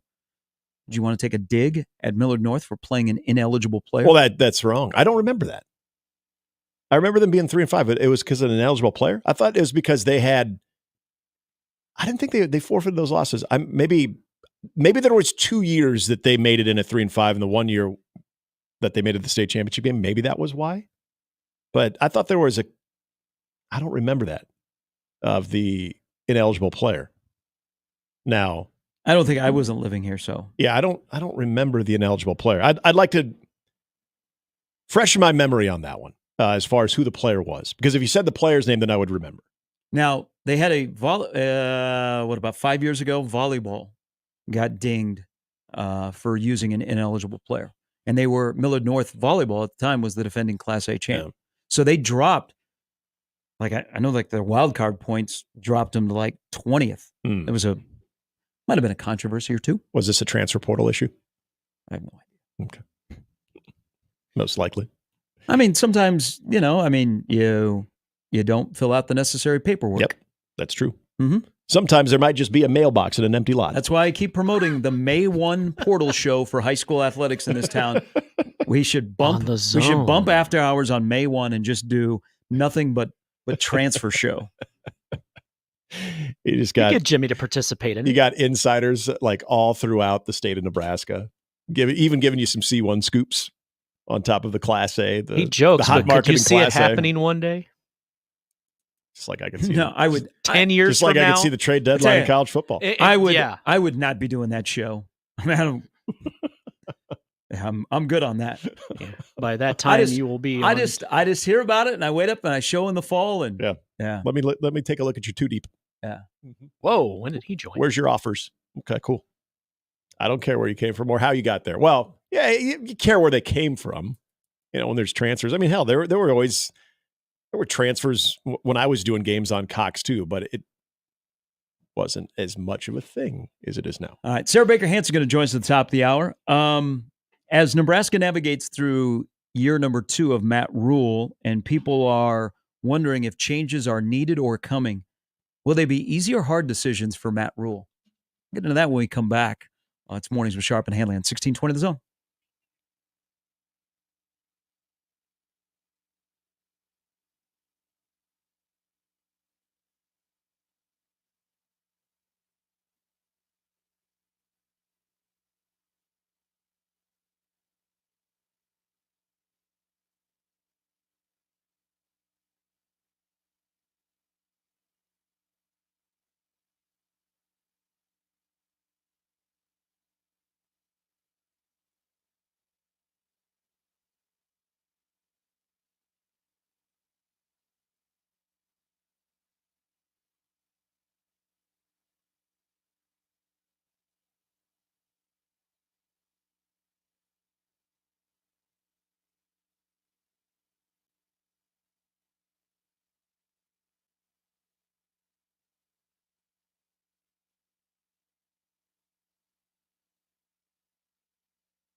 All right, there's some disappointment in what we're doing this morning. This is from John into the Equitable Bank inbox. Said, I've been listening for over an hour and I haven't heard anyone calling for Satterfield to be fired, so let me do it. That guy needs to go, or in 2026, Raiola will be playing somewhere else. Well, at least he gives him another year here. Yeah, thank you. At least he doesn't bolt after year number one. Well, you got to see how the new OC works with. Also, isn't it about pacing? You're pacing yourself. You can't just come out right away and want his firing.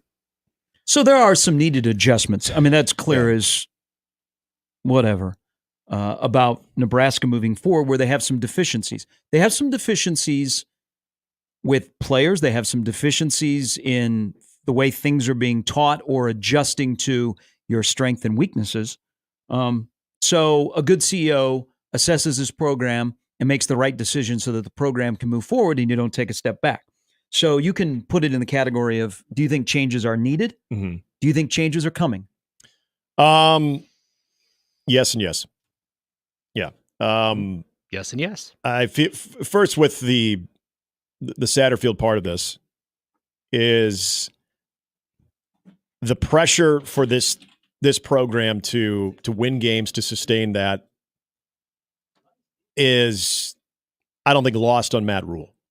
And I think this is where, when people say, the loyalty is something that concerns me, I don't get that vibe from Matt Rule. I think he understands that he's going to be extremely detailed during the offseason of the self-scouting of that staff. And if there are parts of this that just aren't working regardless of his relationship, I think he understands the business. I think he experienced that in Carolina, of the business, of the brutal business of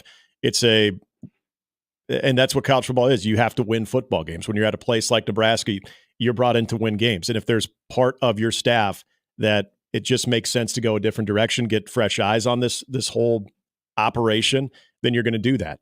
Now, who that is and what his relationships are with the other potential candidates, I don't know that.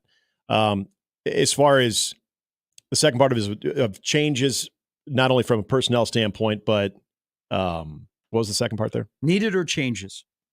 Needed or coming? Yes. And needed, yeah, absolutely.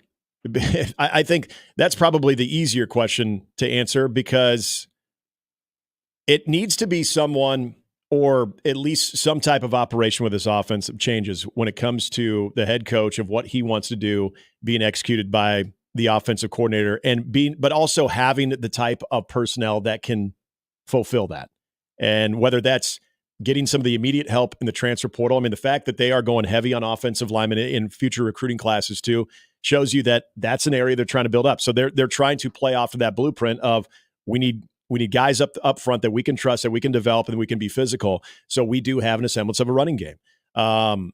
With the running back recruitment, it's not that they haven't tried. They just haven't won. We talked about Kawan Lacey yesterday. But as far as the needed changes, I think that across the board, of the type of wide receivers you're bringing in, how that's being developed, the type of running backs that you're able to get, and then are you putting them in the best situation? Last night, hearing about how everybody is, as a group, is improving, and even Gabe Ervin's name being brought up in that conversation, to me was laughable. It truly was laughable, because I'm seeing Quentin Ives get into the game last week before Gabe Ervin gets in. What does that tell you about their trust level with Gabe Ervin? Then it completely pivots from, he's getting better and he's showing that, quote, explosiveness, but he's also a really good teammate and he's rooting for all the guys. Okay, that's cool, but is that winning you football games? So all of it, in my opinion, has to change. So what if I gave you this scenario? And it's not like they don't have their head in the sand this week, because you're all going to see the travel roster for Ohio State. And there's some new names that are on there. Okay. There's some new names that I don't know if they'll play at Ohio State, but they're going to be making the trip out to Columbus.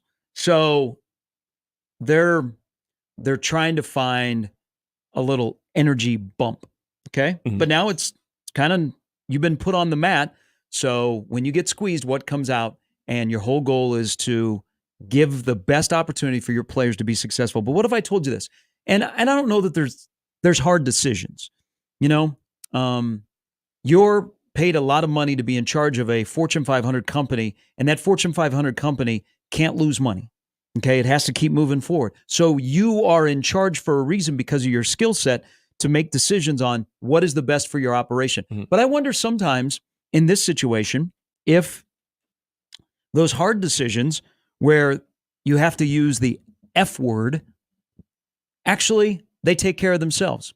What happens if you have a staff member who their family, it just isn't right in Lincoln for them? Okay.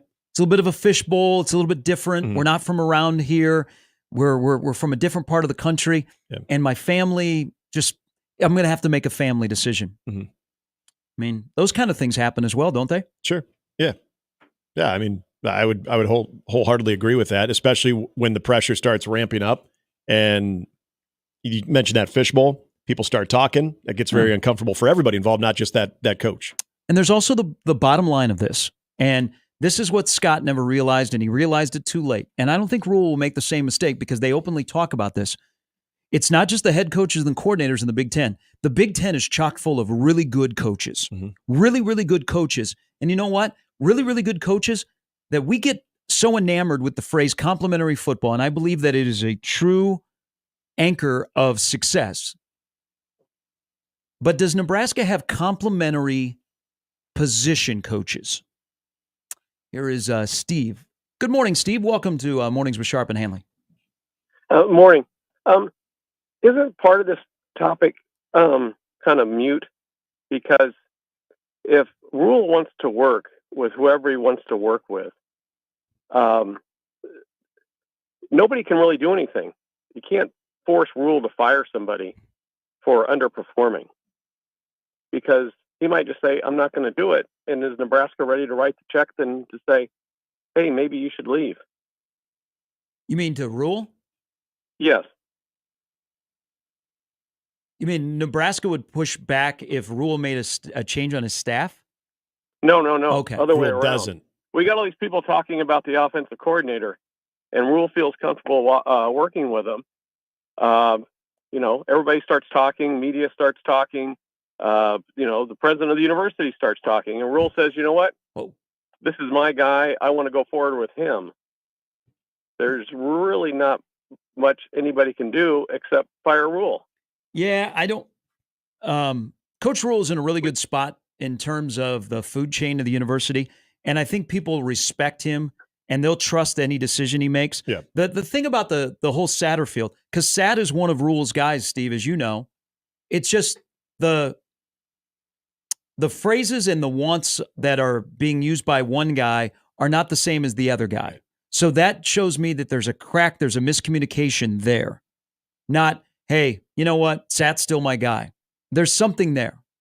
And maybe they get it figured out. Who knows? And Marcus Satterfield is here, but the Rule will make the decisions that are best for the program. And I truly believe that he knows that. Will he do them sooner than later? We don't know.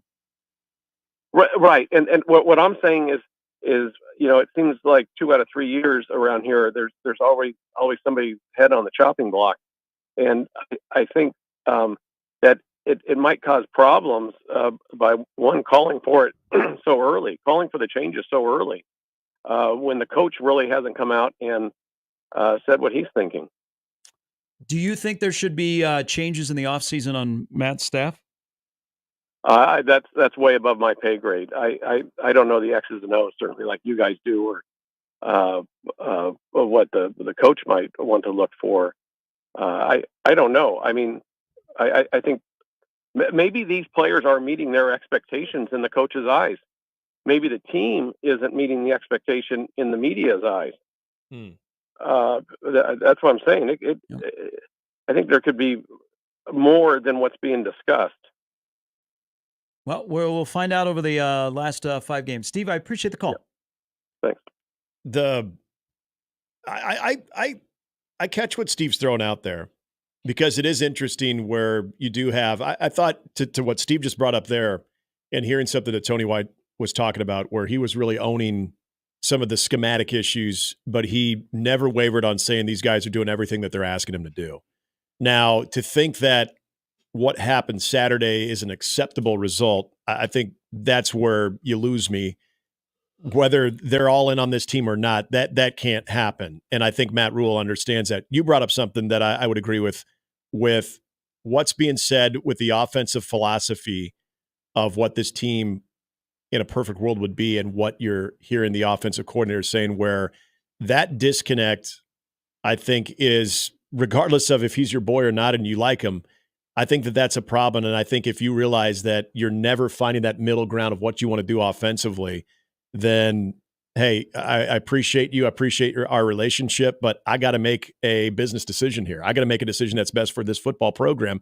And if that's moving in a different direction, that's moving in a different direction. And to me, it feels like it's trending that way. I mean, they have some deficiencies in areas in terms of just dudes. Okay. And so that limits some of the things you can do. Yep, that's fair. But you are a coach and you are to put your players in the best position. Now, this is not the chatter this week is not an overreaction to Indiana, because now we're 19 games in and there are things that are trending, that are strongly trending, that can't continue if you want to get to where you're going.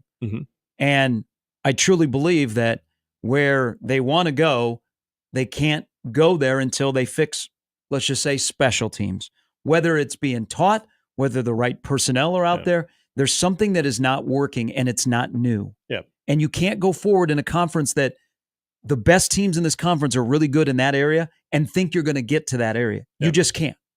All right. Sarah Baker Hansen going to join us after the top of the hour. Steve Sipple stops by at 8:30. He loves these conversations. When things go down this path, this is when he starts rubbing his hands together. He gets all excited. He likes talking about this. He'll join us at 8:30 on 1620 The Zone.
All right, it is our every other week time to talk some food. We welcome in Omaha's favorite foodie, Sarah Baker Hansen. Good morning.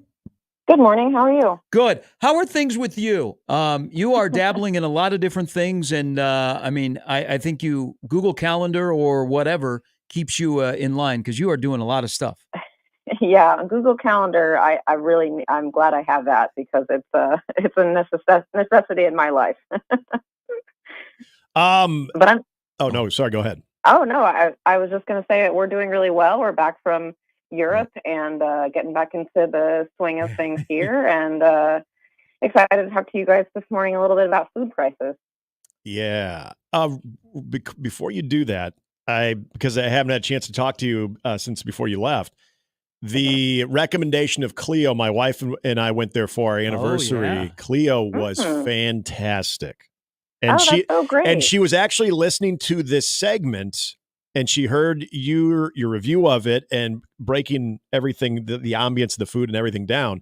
It was, I think, when that would have taken place was 3 weeks before our anniversary. She made sure she went ahead and called because she remembered you saying, you got to call ahead. You can't do a day before, a day of. You probably need to call ahead. And so we got in at a good time and everything. So all those things that you provided, you were spot on. It worked out, and it was fantastic. That's so great. I'm glad. Did you try all the dips? I did. Yes. We. I'm trying to remember the hummus one we had. That was very good. I'd have to go back and look at the menu, but yeah, there was one of the hummus dips that we had that it sounded like something we wouldn't normally order, but it was recommended by our server, and so we thought, hey, you know what? When in Rome, and we tried it, and it was fantastic.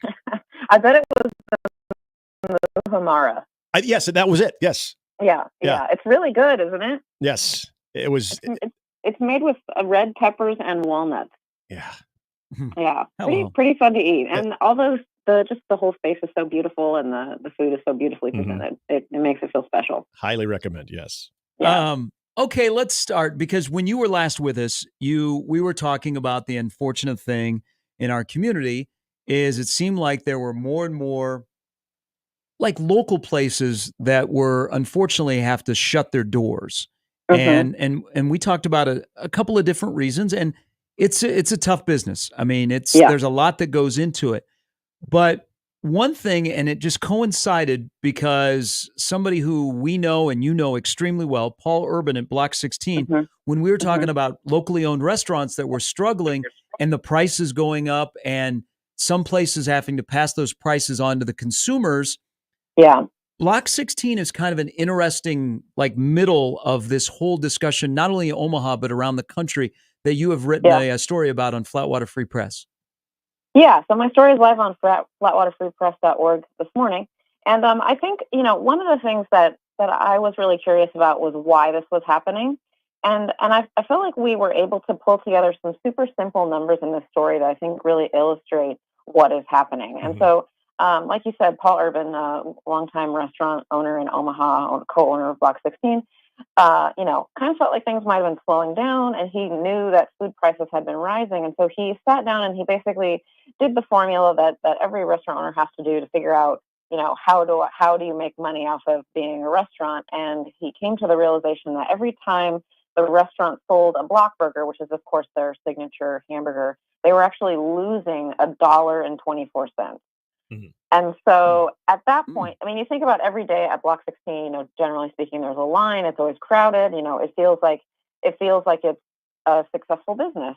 And in spite of that, he was actually losing money on every sale that they make over the lunch hour. So, the block burger started out at $8.95 when the restaurant opened. And then in April 2022, all of those costs, everything, after Paul kind of sat down and did the math, he raised the price for the block burger to $12.95. And so from the outside, that might look like, that's a pretty big jump. But from the inside, when you look at that lower price and realize that you're actually losing money on every sale, it kind of starts to make more sense. And this is where it's interesting with everything that they have to offer, and just using Block 16 as an example with some of the features, but also you mentioned the block burger. One of my favorite things there is the croque garçon as well. All of the ingredients that go into it is something that makes them stand out with their unique way. And I would assume, you know this far better than I do, I would assume that if it ever came to compromising what has made them that name, then they would have a serious look in the mirror of what they're actually doing, because with prices get to that point, I don't know how many people are going to look at Block 16 and something on $1 or $2 more per item than what they're used to would not understand that based on the creativity and just the overall value that goes into everything that they make. Yeah, and when I was working on my story, I also, I've been eating out in Omaha for more than a decade, of course, as a food writer, but my whole life. And one of the things I really had noticed a little bit, at least, was that I didn't see as many restaurants kind of, really focusing and talking a lot to customers about working with local producers. So I called the owner, Logan Barr, who runs Plum Creek Farms Chicken. And I think if you've eaten at any fine dining restaurants in Omaha over the past 10 years, you've certainly seen Plum Creek Farms or PCF chicken appear on a menu. It's a super high quality product. Logan, said basically, in a nutshell, his business has completely transformed from before COVID to now. 70% of his business pre-COVID was selling whole birds to chefs at restaurants. And now 70% of his business is selling primarily to grocery stores, local butchers, and directly to people who are cooking Plum Creek chicken themselves at home. And that was so shocking and surprising to me. And some restaurants, Block 16 included, I think Dante is a really good example of a restaurant that's really devoted to using local products. He also named Via Farina and Dirty Birds, a few restaurants that still do buy his chicken. But he said the main reason that he thinks restaurants have gone away from it is because of labor. Like the people who worked at restaurants whose job it was to break down those chickens and serve kind of every piece of that chicken in order to make it economically make sense aren't there anymore. That labor force is gone. And Paul Urban told me that too. He said, they've always bought Plum Creek chicken thighs, and that's what they use to make their sandwiches. But he basically said, with the margins now, I can't afford to buy chicken breasts from Logan. And so it's just really interesting. Like you see how much, it really has changed kind of for how restaurants operate. And, they don't want to change the customer experience on the front end, but things have changed so much for them and how their business works that they've kind of been left with no choice. How would you describe the Omaha area diner when it comes to prices? Like, I don't hear everybody ever say, "Well, Omahans will not go to a nice restaurant because they're cheap." We have plenty of nice restaurants that it's an experience to go to. But how would you describe the Omaha diner when it comes to looking at prices? I think, I think back to, 2020 and when, everything felt really scary. And I remember, so many people, buying take and makes and, going over to Benson and getting takeout from, all the locally owned restaurants over there. And, I think people are willing and want to spend money at local restaurants and they want to support the industry. But I think one of the things that led me toward this story was especially on Facebook. And I don't know if you have seen this too, but there's a lot of food groups, kind of groups of people who talk about food on Facebook. And I'm in several of those. And just in general, I see a lot of food chatter. And I've seen more and more people talking about two things. One, restaurants are more expensive. And two, they can't necessarily afford to go out as much. And I interviewed Brett Geiger, who runs Izzy's Pizza Bus. And if you follow Izzy's and Izzy's Pizza Bus on social media, Brett's posted several times pretty raw posts about kind of how their business was really slow and, reminding people that they exist and hoping, when people can to come out and dine out at a restaurant. And a lot of the comments were like, we want to support you, but we don't have the extra cash to do it right now. And, his restaurant, of course, was one of the ones featured on Diners, Drive-Ins, and Dives earlier this year. And he was basically like, people think we're super popular and super packed because we're on TV, and that's just not reality. And he also was talking about earlier, I think this year he had planned to open another location in West Omaha, and they actually chose to pull out of that. And he said during the time he was doing the research for that business, he was looking to serve chicken wings. And he looked into how much it would cost, and he said he would have to charge about $30 for a pound of wings of the quality of the meat and the process and everything that he would want to do. And he said he just didn't think that was feasible. And so instead of trying to do it and it not working, he just chose to back away. Sarah, I've noticed, especially at sports bars here in the last year, whether it comes to if you're ordering something as a group, whether it's a large order of fries, like a shareable option, or even wings, that sometimes increments are coming smaller, portions are smaller. Where's that's got to be part of this impact, right? Yeah, it is. So, I talked to Creighton University economist Ernie Goff in the story, and he was saying smaller portions are definitely one thing that that restaurants can choose to do in order to sort of try to keep their prices the same, but not have to sacrifice quality. Yeah. He also said, he talked a lot about labor shortages. That is also related to the price increases. He basically broke it down in this way. There's a small segment of people who are, still comfortable, still have the money to dine out. And those folks are probably the ones, going out to eat, probably the higher end fine dining restaurants. But the majority of people, people who eat out only occasionally or go to like a more of a fast casual restaurant, those people are more feeling more deeply the higher cost of food. And so they go out less or they choose to not go out at all. And so there's been a lot of reporting on this. Sales traffic at restaurants across the United States are down by 3.3% this year. And during that same time, and I think what Ernie Goff said kind of backs this up, visits to casual dining restaurants fell 4.5% during that same year. And so, people are not eating out as much, and also at the same time, grocery prices are up about 20%, according to the Consumer Price Index. So, you're seeing it no matter what. And I think, he sort of said, basically restaurants aren't raising prices to gouge customers or to make more money. And I've seen people say that online. And I think one of the reasons I really wanted to do this story is because I didn't think that was right.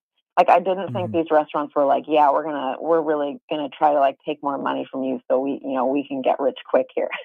It's more like restaurants are raising their prices so they don't lose money on every sale they make and end up having to, make more drastic changes or drastic decisions. We have a listener who has two questions. Okay. And they must be in this business. They're wondering how many restaurants in Omaha go out quickly or struggle because there's bad lease agreements that are signed. I didn't really talk to anyone about lease agreements or rent payments. It's a thing that I know a little about. I'm not comfortable saying either way of how that would affect a business. I'm sure there's a lot of other factors, like what kind of a business it is or where it's located. We've seen businesses open in hot areas of town and close. I would have to do some additional reporting to answer that question, but it could be a factor. And then another question is, this person is wondering, could the higher prices and pushing tipping way more than normal in your face also have an impact? One of the things I talked to Ernie Goff about was kind of automated, how some things in the restaurant industry and food industry have been automated, like a self checkout, or when you go up to a Panera, for example, and you place your own order, and then there's a tip on there. And so, he said basically, some of that automation that's happened does go back to the labor challenges, and also kind of changes the customer's perception. A lot of people perceive that as like a low quality customer service, but it really does go back to the idea that hourly paid for restaurant workers, is significantly above the federal minimum wage. And so that automated labor, where the tipping comes in a lot of times without even, contact with the person, can kind of, make people feel like that's not very good customer service at all. And so, that's part of it. I think if you're at a sit down restaurant, the way of eating out in this country is to tip restaurant workers. Some restaurants we've seen some restaurants in Omaha do away with that off and on over the years. And I think it's always a conversation. But I don't particularly see that one changing too much. Sarah, to maybe put a bow on the concern that the consumer as well as the business owner have, once that toothpaste has essentially left the bottle, it's not going back in. I understand that. Is the goal now to maintain to where this isn't an alarming trend where a year from now we're having the same conversation where places that we love just cannot operate anymore? I mean, is that the goal, or is there confidence amongst a lot of the people that you talk to that things can kind of level out, so to speak, when it comes to the cost of operations? Cost has leveled out at a higher number. So I think, there are going to have to be adjustments that are made. I was able to end my story on a bit of a high note in that last week, Paul Urban posted on the Block 16 social media that the price of beef had gone down a little bit. So he was actually able to shave $1 off the block burger price. So the block burger is now $11.95. Yes, so it isn't back to that $8.95 of where it started so many years ago, but it is down $1 from that higher price that he had to move it to. And so, it's a fluctuating thing. I think restaurants will adjust as they can to make it more affordable. I can say with confidence that neither Brett nor Paul wanted to do this. It wasn't that they were like, oh yeah, let's raise prices and see what happens. It was more of a necessity. And so I think it's important for diners to realize why it's happening, and have a little bit more of an understanding of how hard this business really is, and what it takes. Food and reporting. This is in your wheelhouse. It just has gone on live on flatwaterfreepress.org. A great story. I enjoyed the conversation. Next time we'll get back to talking about reviews. Yep, I got a review coming next week. It's one I'm really excited to talk about. Awesome. Sarah, thank you. Have a great weekend. All right. Talk to you soon. That's Sarah Baker Hansen. And I bring up the lease agreement because a place that is kind of like a staple of, you were mentioning sports bars, Varsity Sports Cafe and Roman Coin Pizza, which I don't think anything has gone in here on down like here on 40, Dodge. 40, I think it's 48th or 47th in Dodge. Yeah, in that corner where they used to be. Yeah. That was a good spot. Yeah. Always seemed to be really busy. Yep. I don't think anything's gone back in there. But their 144th and F location has closed. Yeah. And they said it was because they either couldn't come to an agreement or their lease agreement didn't make it, worthwhile. They still have, 2 locations in Omaha? But there's one, that Varsity Sports Cafe and Roman Coin Pizza has been like one of the OGs of a, quote, sports bar in Omaha forever, right? Yes. My Sunday NFL watching experience started when I lived out in Ralston. And we used to, a group of us would go there every Sunday from noon till 6. And we would be watching both noon and then the afternoon games there. You'd have the pizza, you'd have the cheese bread, which everyone knows. You'd maybe have some wings, a few beers. And it was fantastic. When they opened that one out west over by Charlie's, at the time, then when I come back, I would stay with some friends when I was living in Columbus. When I come back for the weekend, I'd be staying kind of in that area. So it worked out perfectly. So I went there all the time. But as I've migrated a little bit more towards Northwest Omaha and that location, so many things have kind of gone away in that area. It used to be a pretty vibrant area. You had the bowling alley across the way there too with Cougar Lanes, and everything was there. Charlie's always had a really good following too. That little strip mall right there. There's a bar. I always forget the name of it now, but there was so much stuff right there. And everything in that area has just kind of started moving its way a little bit more north and even a little bit more south of it. So I'm not surprised by that. But as far as the question you bring up, though, is valid. As the traffic of those areas starts to diminish, is the cost of that land and the demand for that land, which you would think would typically rise that price. If that demand's not there, can you justify raising those prices? I don't, and I'm not a financial guy, so I don't know. Maybe that's just that's naive thinking, but I would think as foot traffic is going south and north of those locations there where that particular varsity is, can you justify raising the value of that or the price of that? I don't think you could, but again, that's probably just my simple thinking. Good story. Good friends from Block 16 added a lot to Sarah's story on flatwaterpress.org. James Franklin is in the news this morning. Yeah. Why is he in the news? Steve Sipple is always making news. He'll join us before the top of the hour on 1620 The Zone.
Hey, week 7 of the 25K 4-quarter pick 'em. That's what it's actually called. It's officially open. You can make your picks now, get a piece of the prize, $25,000. You can play now at 1620thezone.com. And congrats to David Wozniak. He was in the house yesterday, donning that $2,500 check that he won for going a perfect 10 out of 10. Congratulations, David. And you could be like David and win yourself $2,500 coming up this week. Hey, did you guys know we have 2 primetime games in the Big Ten this weekend?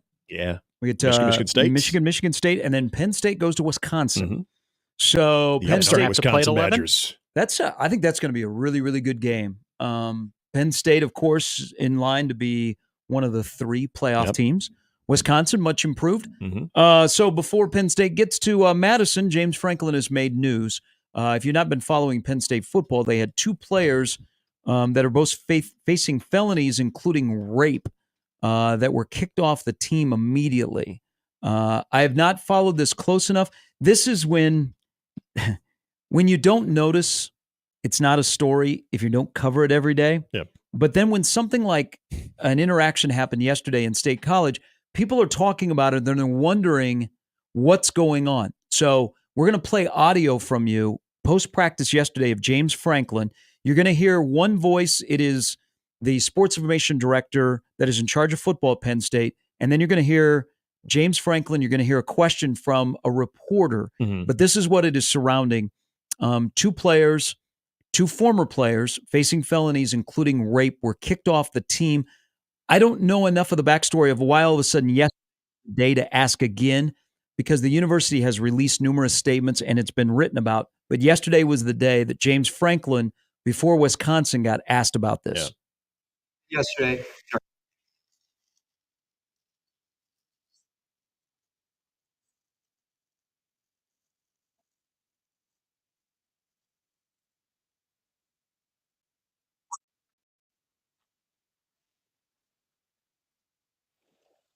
So Franklin walks away.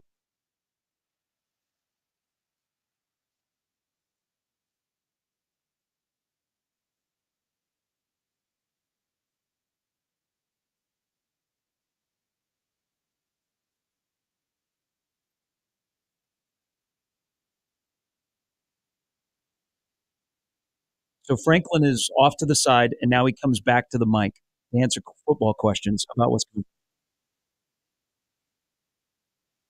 Okay. He said, hello, guys, again. Yep. Okay. It was a do-over. It's that's weird. So there's a lot of outrage to this. And again, most of us had no idea about the backstory of this. So you don't notice. If you don't notice, it's not a story. But because of this interaction, it became a story. I'm trying to figure out the outrage here because a lot of people, you're outraged, I think, because you don't like Franklin. And he has a history at Vanderbilt of fumbling these cases. But the reporter did her job. Yep. James Franklin kind of did his job. Franklin's a weirdo. Now, should he have stormed off? That's where I thought it was weird. What I would have done differently is James Franklin starts with a statement because it makes you appreciate the Keith Manns and the Rob Andersons that we deal with the most around here because they're really, really good at their job. Yep. And we don't have circuses. Okay. But they also do a very good job of preparing their coaches, their head coaches, for questions that might be asked. Right. And they create an environment that is very media friendly. So the coach feels comfortable, the media feel comfortable. But Keith and Rob do a really good job. In this situation, it would have been better for James Franklin, in my opinion, Nick, instead of the sports information person reading a statement, have Franklin make a statement and also remind everybody that this is a legal situation and he cannot comment. Exactly. I think that would have lowered the tension in this press gaggle. The reporter did her job. You're supposed to ask the question because if you don't, people are going to go, "Why are you the media? Why you're all part of the Penn State cult? Did you not learn anything from Sandusky?" Yeah, absolutely. And I think Franklin, the actions of him walking in and then walking out, that's who he is. So it looks like he hid behind the SI. It did. But I don't get the outrage in this back and forth that happened yesterday that I would guarantee you that most of the country had no idea that this was a situation in State College because both these guys were immediately off the team and haven't been around. Yeah, because and I think the reason this was a story yesterday, and that's why it was being at least discussed, is now I know the affidavits and the probable cause documents, those have not been immediately released, but I think the charge sheet was. I think that's why. Is that what happened yesterday? Yeah, I think the charge sheet was finally released because they knew that there was some type of incident why these guys were kicked off. They said they wouldn't have any comment. And I guess the way that it was described when I was looking into this last night is when those two players were kicked off, it was referred to as a personnel matter. And that was it. They didn't go any further than that. And so the media didn't continue to press them on that. When they found out that there was a charge sheet on both of those individuals, that's why it became a deal. Now, outrage, you're right. Come on. You're outraged because Franklin's a weirdo and you don't like James Franklin. Right. And awkward, weird of how he handled it. Yeah. It's never. But it's very on brand for James Franklin. Yeah. Surprised he didn't pull a hamstring James, walking off. James Franklin likes that kind of weird stuff. Yeah. And it's never a great look when someone reads essentially a preface statement of, hey, here's this. Now here's coach. And then the first question is about that statement.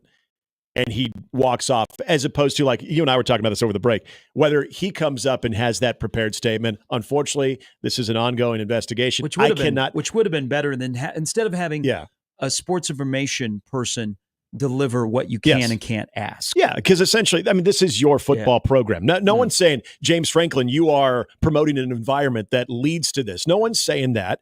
They just want to know when you knew about this. And obviously, in asking that question, that reporter understands the response most likely they're going to get, and that is, I can't comment any further than this statement here. I appreciate you asking the question.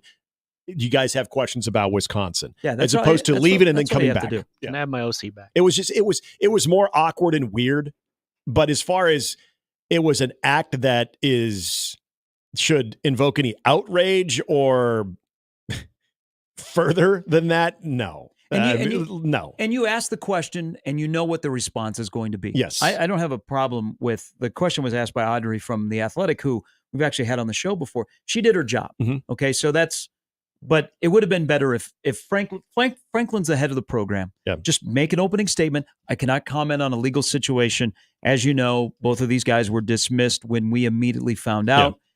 And then, okay, people have that. You move on to Wisconsin. But because it's on video, it becomes a thing, and people are talking about James Franklin today, and they're like, here we go, Penn State. They didn't learn. They didn't learn from 2011. Yeah, and again, but his press conferences are. Have you ever watched like a full, like just a normal week? They're odd. Yeah, they have an interesting collection of media that cover Penn State. Like it seems to be a lot of young people. Like I don't know if like a lot of the student journalists.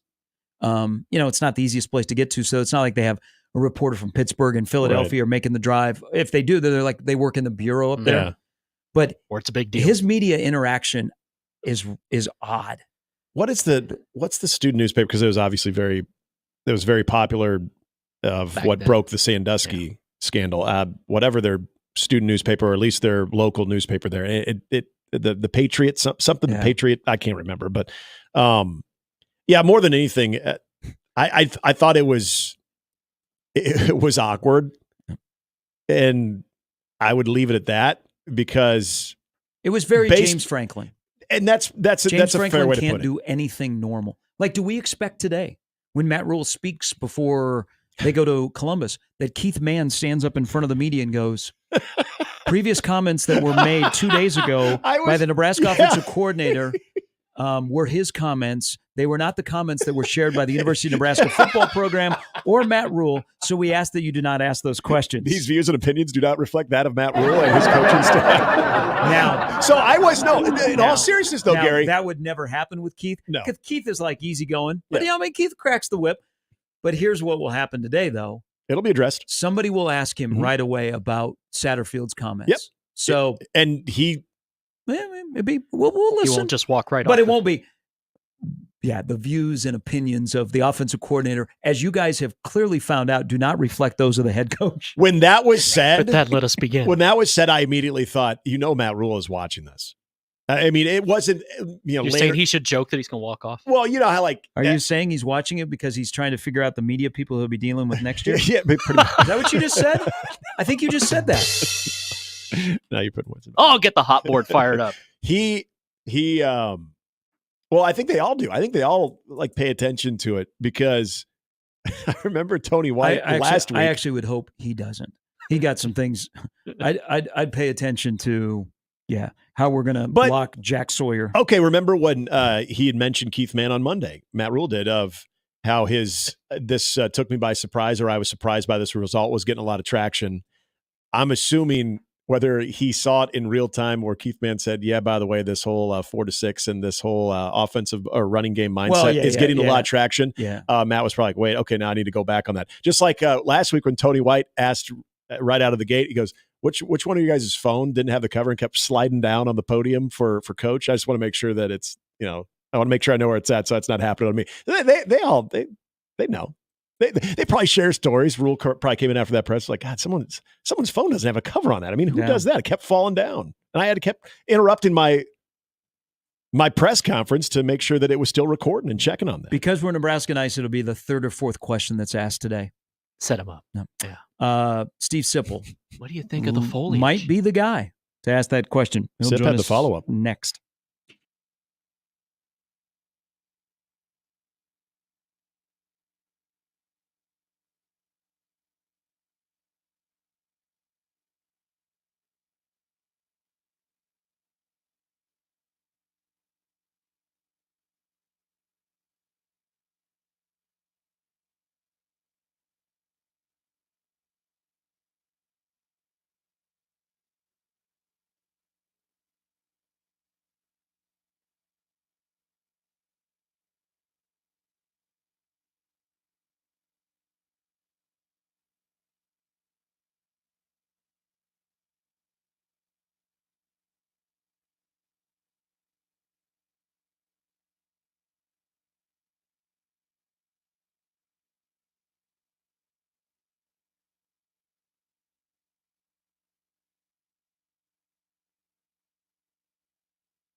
All right, these are the kind of weeks that Steve Sipple enjoys after a loss.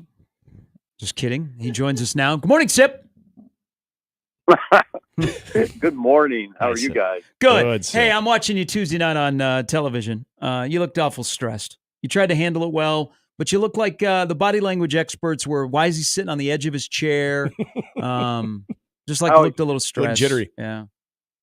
I always sit on the edge. I don't know why. I feel if I sit back, it looks like I'm not into it. Oh.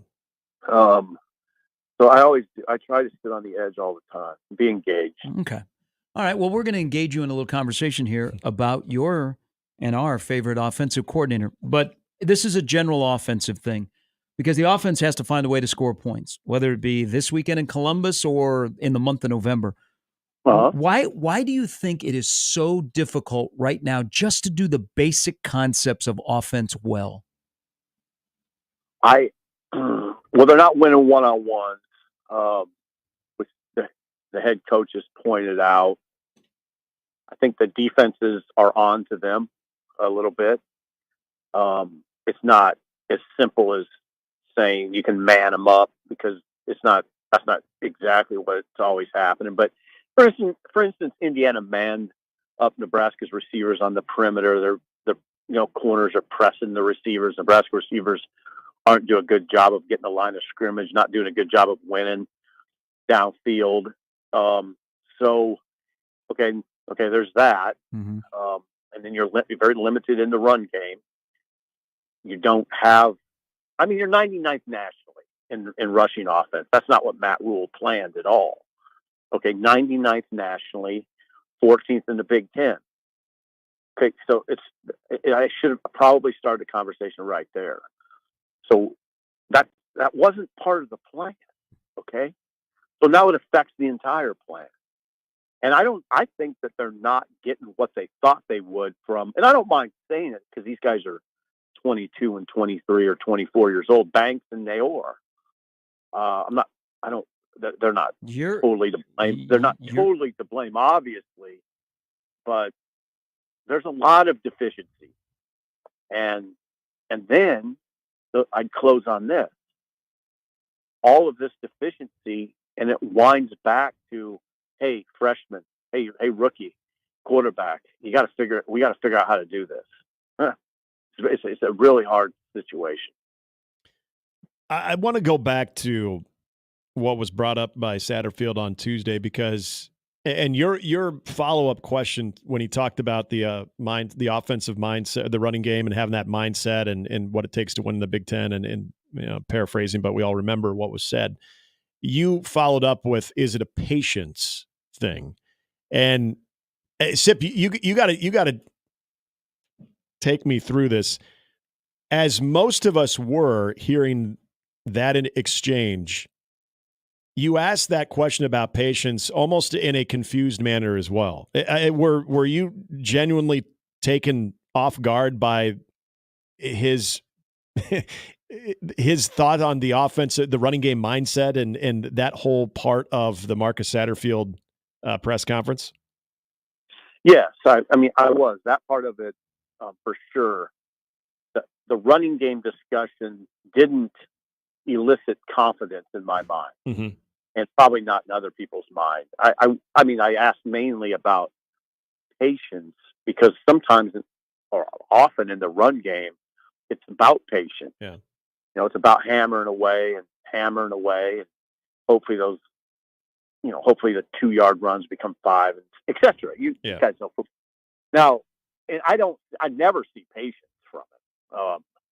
And I don't know now. Then the question becomes: how much is the head coach involved in that discussion? I don't know. But the part that, and again, paraphrasing because I don't have that story in front of me. The part that caused me some degree of, or probably a large degree of concern was he said he's got to do a better job of being innovative, doing a better job of scheming up the run plays, which doesn't jibe at all with what the head coach has been telling us pretty much all along, which is got to start with a run game and then we'll work off that. And he says the conventional run game, the running back run game, and then we'll work off that with play action. So where I always come down on this discussion is, if you're not running the ball with your running backs well, and you want to work off that with play action, then what? Now what's Plan B? Mm-hmm. I don't see a Plan B right now. Well, we might live in a world where Heinrich Harburg leads Nebraska in rushing 2 straight games, depending on what his workload looks like on Saturday. I mean, I didn't think we'd, in the middle of 2024, be in that situation. Offense is getting a lot of discussion, but we have to have a defensive conversation as well. But I think Tony has identified what their problem is. And I don't think they'll say it publicly as much because they don't want to give a lot away. But I think they've addressed it. And now can they fix it? That's the next part of it. But, they at least, they know what the problem is. And they're like, oh, man, stop one hole here, stop one hole here. But looking at the defense, Sip, and knowing whether it be Ohio State on the front end or at the back end, Iowa, are you going to recalibrate your expectations of this defense at all? Or are you going to go, just two straight offenses that are pretty dynamic they're going to face to finish October? Wow, that's a good. No, I've already recalibrated, because I'm not going to get caught again on this. I was one of the people erroneously that thought maybe we're trending towards elite level defense. I laughed because I couldn't have been more wrong. Because there's no way you can never sell that again. No, not this year. That you can't say they're elite except for that one game. No, that's not. You can't do that. So it's not elite. What is it? That's the question. I don't know. It's been kind of up and down, right? It's been an up and down ride for the defense. And when it's up and down, that's not elite. It's kind of tackling poorly against Northern Iowa, which has proven to be they're having a bad year. And then it's not looking good against Illinois by their own admission, by Ty Robinson saying we were disgusted with the way we played against Illinois. But then 2 good games against inferior competition, inferior offenses, but still look good. 2 good games. Really, really strong against Rutgers. Really strong. And I thought, okay, they have something going. And then came Saturday. And that's why it rocked kind of our foundation of what we thought, right? It's rocked the way we look at the program. That was the most surprising thing of the game. The defense has collapsed. Mm-hmm. I knew Indiana had some potential at the skill positions. I didn't know they'd win up front like they would. So now where are we? I don't know. Just a week-to-week thing. Yeah, and I was getting a little bit of this on Saturday of the defense. You could make the argument the defense was struggling as a byproduct of the offense's inconsistency, and maybe in certain occasions. But my pushback on that, Sip, and I'm curious if you'd agree or not, when that game becomes 14-7 and you're trying to grab any ounce of momentum you can in that game, the defense needed a shutdown drive, and it was anything but that. So that's where I throw the defense back under the bus on that and say you had an opportunity to cure all your ills from the previous drives to get that one key shutdown and get the ball back to the offense after maybe they were feeling like they had something. And that was that was the dagger, in my opinion. And so that's where I put the defense on blast. Nick, you nailed it. I thought that was the key to the game. Yeah. I thought that was the key to the game at 14-7. Here we go. Mm-hmm. Get a stop. Yep. So not only did they not get a stop at 21-7, Indiana came right back with a short drive with a few big plays, and bam, 28-7. No, you're 100% right. That 100% right. That was the key to the game in my mind, because you're right. They got it to 14-7, and for a fleeting moment, you thought, okay, the ball game now. Now we got a ball game. Mm-hmm. Fleeting moment because of what happened, because the defense didn't even come close to slowing them down at that point. Ball game. Then it's over. Then it's 28-7 at halftime. it was basically over, and then it became over with the pick. Yeah. Hey, is Rule capable of saying, let's circle the wagons, boys? You know, he said a couple of interesting things, Sip, of I'm going to fight for Nebraska. He said that after the Purdue game. And, you know, he just wanted to remind people that the season didn't end by losing to Illinois. Then he talked about kind of it's the Huskers versus the world. And I don't know if he subtly threw us talking to his team, but that didn't work out so well. Does he have it in him to circle the wagons with his team? Like, show some anger, like, really, really fight for the team if they'll fight for him. And you know what? We're in it. The walls are closing in, but we got to stick together. Is that in his DNA right now in year 2? You know, the public presentation of Matt Rule would suggest yes. And then, because he's really good in terms of public presentation, he really inspires confidence when he's at a podium. Yeah. He's a dynamic speaker. His messages I love his messages. I always come out of them feeling good about who's leading the program. I always find myself shaking my head. Yeah, he's right. He's exactly right here. Now, then I always say this. I hope I haven't said too much on your show, but then there's this gaping void we have as analysts, and that is we don't know what it's like every day on the daily. You know, what's it like in those walls at Memorial Stadium? How are the kids responding? I mean, I know this. I think I would respond to what he's saying, but are the kids responding? And you don't know. I shouldn't say kids. How are the players responding? And in guys, I'm of the belief that you don't know unless you're there all the time. Unless you in meetings, you're at practice, you're seeing interactions in the training room. What's it like every day? I just always, in these times especially, I always wish I could be around there. But I mean, again, public presentation, one would think this team will rally around that head coach. What is, in your opinion, and I know that the topic's brought up of what does last Saturday do for people's overall season outlook, how many wins and what have you. But in your opinion, success this Saturday against Ohio State would be what to you? Well, Nick, I'm still sort of old school. And I don't know I never know how to answer these questions because I don't know who are you talking about within the program or the media fans. I would say the most important thing, the program, because I mean, they've got, much like last year, you've got a month of November where you've got games that you can win and get bowl eligible. But what maybe the better question is what can't happen on Saturday to make people really be even more concerned about that final stretch of games? I'm going to answer it this way first. First of all, it has to be within the program. We're going to win the game, not we're just in damage control mode. That's my opinion. I agree. We saw in 2006, though. Remember 2006 going to USC? It always stands out in my mind. That was damage control. Joe Callahan. Don't get blown out. We can't get blown out. That was the game plan. He wouldn't acknowledge it. I wouldn't either. It's fine. I didn't even have a huge problem with it. But that was a case where a coach said, we're not getting blown out. Now, will Rule do that? You know, will he go there? He doesn't seem like that guy at all. But anyway, within the program, it's go win the game.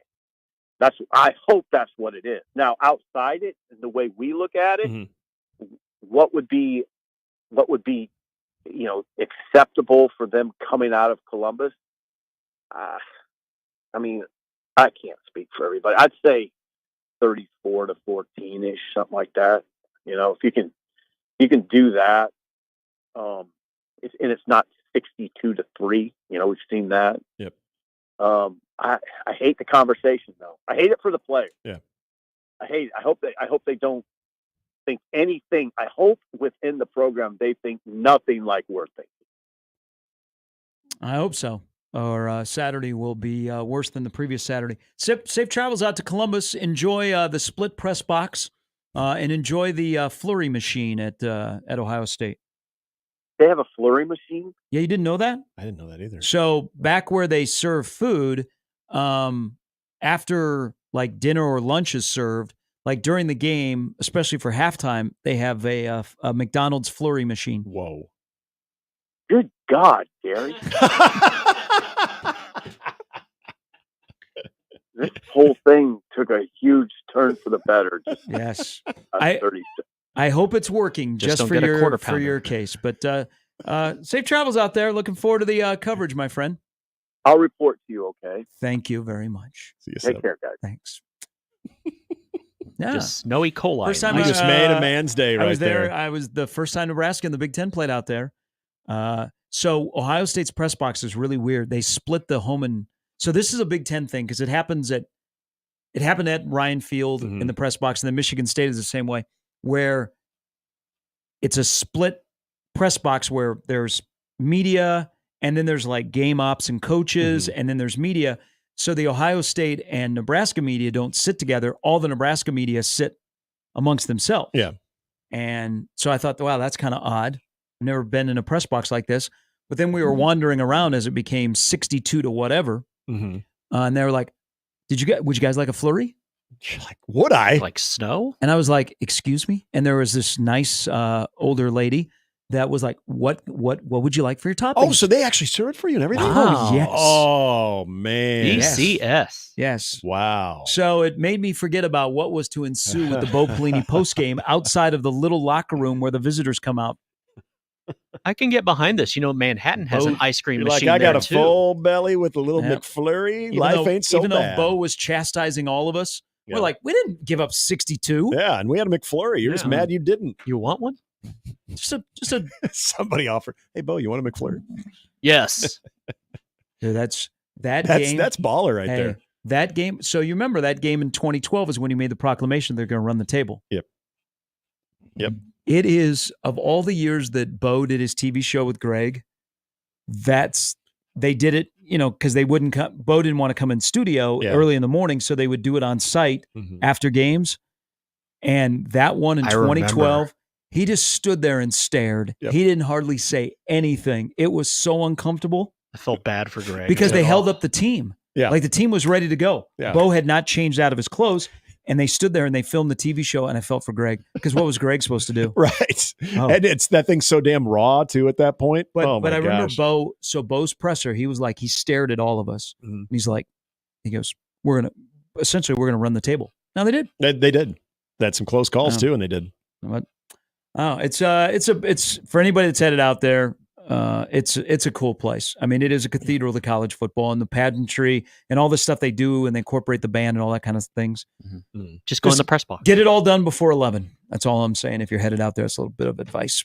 We'll talk some NFL. Big night tonight. The Rams and the Vikings kick off Week 8. Everybody's playing on Week 8, and we are blessed in this country when it comes to the NFL that for the second straight week on primetime, we're going to get a New York NFL team playing in Pittsburgh. Thank goodness. That's what happens. Plus, we get your Bears and the Commanders. In an afternoon slot. Yeah. And they got the A team, although we don't get it in this market. Eric Edholm coming up next.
All right, week 8 of the NFL season. Everybody's playing. There are no buys. We kick it off tonight in L.A., and we kick off this conversation with a good friend from NFL.com, Eric Edholm. Good morning.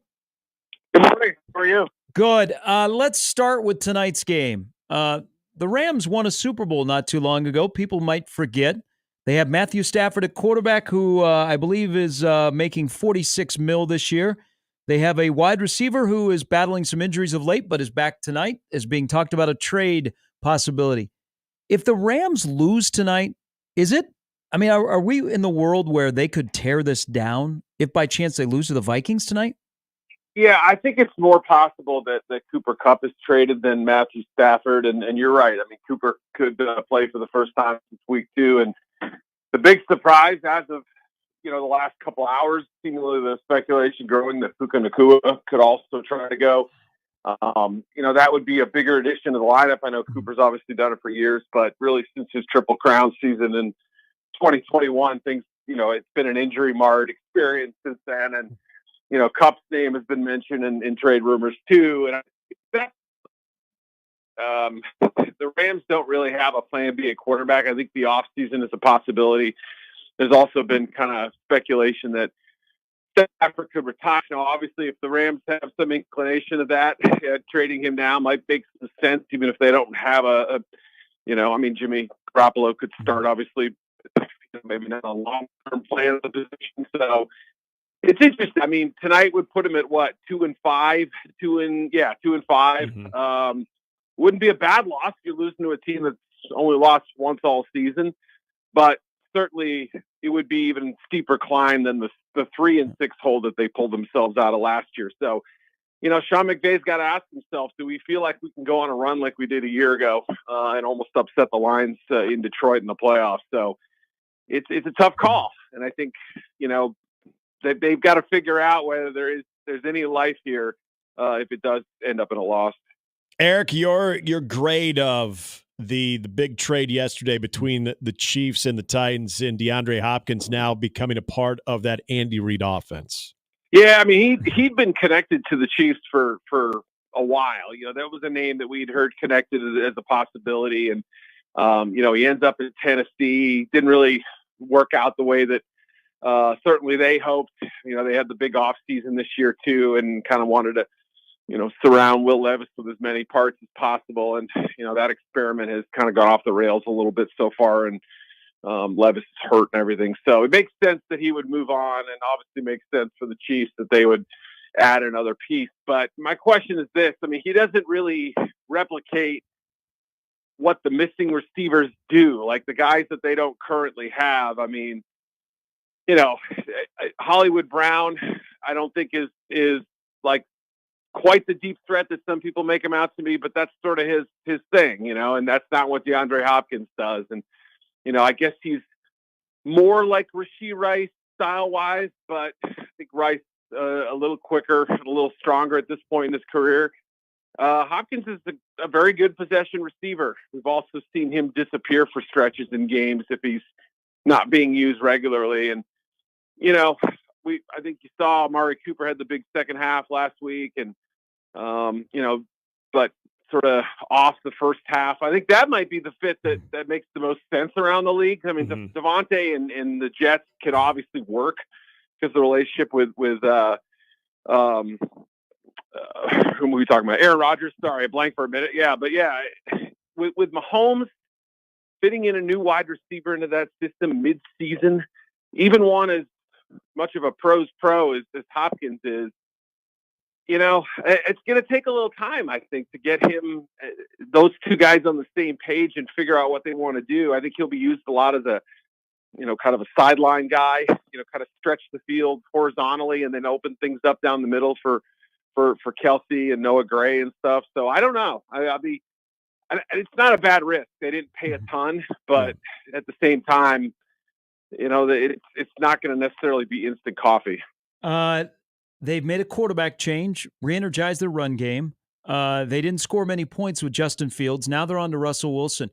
How would you sum up that the Pittsburgh Steelers wake up today with the Giants coming into town with a chance to go to 6-2 with all of that said? I mean, I have to give Mike Tomlin a lot of credit. Through one game, that move looks pretty good. I think everybody looking from the outside said, "Hey, look, why mess with a good thing? You're winning games with Justin Fields." But I think he felt like the offense had plateaued. They had kind of run its course a little bit, and I was talking to somebody the other night, and it sounds like they're pretty optimistic about Fields long term. Like they think they can. This is not like, okay, we're done with Justin. This didn't work out. I think the Steelers show a little bit more patience than other franchises. Just generally speaking, I don't know about quarterback because obviously they had Ben for so many years, and the last couple of years have been a little different. But just their organizational patience has sort of been one of their hallmarks, and I think they'll wait out Justin. Obviously, Wilson could end up being a one-year experiment. Like this thing could go well in the regular season and then crater in the playoffs. You don't know. And obviously, he's closer to retirement than he is the beginning of his career. So, yeah, again, I tip my hat to Tomlin because I think, 87% of the world is saying, what are you doing? Mm-hmm. Right?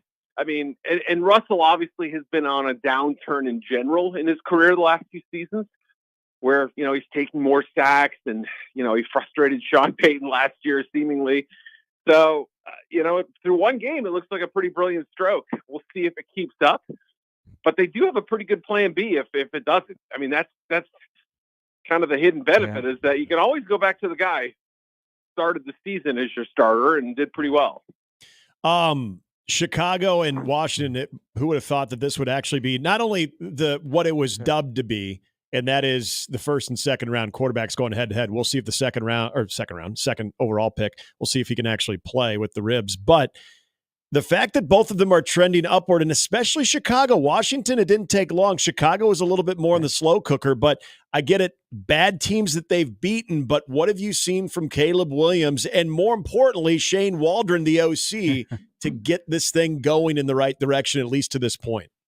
Yeah, I'm kind of based here in Chicago, and I think the locals were a little bit restless. There was such excitement, obviously, and maybe the excitement crested in January when they knew exactly where they were picking, right? But it felt like something of a foregone conclusion that Williams would be the pick. But I don't think we've seen Bears fans more excited than we have the last couple weeks where, prior to the bye, where you saw Williams play like a number one pick. Mm-hmm. And we hadn't quite seen that the first three games of the year. And there were, the slow starts were a problem. The scripted plays, you mentioned Shane Waldron. I mean, he's coming over first year OC with it was a risky move for him because, outside looking in, Matt Eberflus, a lot of times when teams have the number one pick and they use it on a quarterback and it's kind of a swabbing of the decks, the coach goes too. Mm-hmm. This guy who started the year 0-4 last year, finished strong, but couldn't win against the Packers. So it took a leap of faith, I think, for Waldron just to come on board. And then he starts a little slowly and things aren't looking quite right. And I thought the London game was by far his best play calling game and Williams' best execution of the offense. And, it was a great marriage of play design and also his creative ability to improvise. And that's where really his superpower is. It's also potentially his weakness at times, but yeah, if we're lucky enough to get Daniels healthy, I expect he probably won't go, but that's just my guess. It sets up this debate we had in April, who's the right choice. Yeah. And there was some late buzz for Daniels and Caleb's a DC kid. I mean, there's a lot going on here, and both teams, this is a potential playoff preview. Right. So if we don't get it now, maybe we get it in January. One is coming off a bye. The other is headed into a bye after the game. We have to have a winner and a loser. Who needs to win between the Niners and the Cowboys more with their current state of their team in 2024? I guess you'd say the Niners, although they have the worst record right now. I mean, but Dallas is at least at 500, 3-3. They've won 3 on the road. I know the 0-3 mark at home is quite confusing, but especially for a team that had won 16 straight in AT&T. But San Francisco, I guess you'd argue too that even though they have the worst record, I kind of talked this through here. Mm-hmm. The NFC West is far from figured out, right? Yeah. The Rams we just mentioned, obviously, Cardinals sort of quietly saved their season on Sunday with a big win, or Monday, I should say. who knows with Seattle, first-year head coach, they've been hot and cold, right? 3-0, lose 3 straight, big win Sunday. It's a fair question. I mean, there's always that enormous outsized Texas-sized pressure on the Cowboys, and people love to take their shots at them because they're easy targets, right? But it's hard not to say that both teams didn't go all in on this season. I would say the expectations were slightly higher for the 49ers, so I guess you can kind of frame that how you will. If I were to give you one of these teams and say they will make the playoffs, so at least represent one of the wild card slots, who would you pick between the Bengals and the Jets?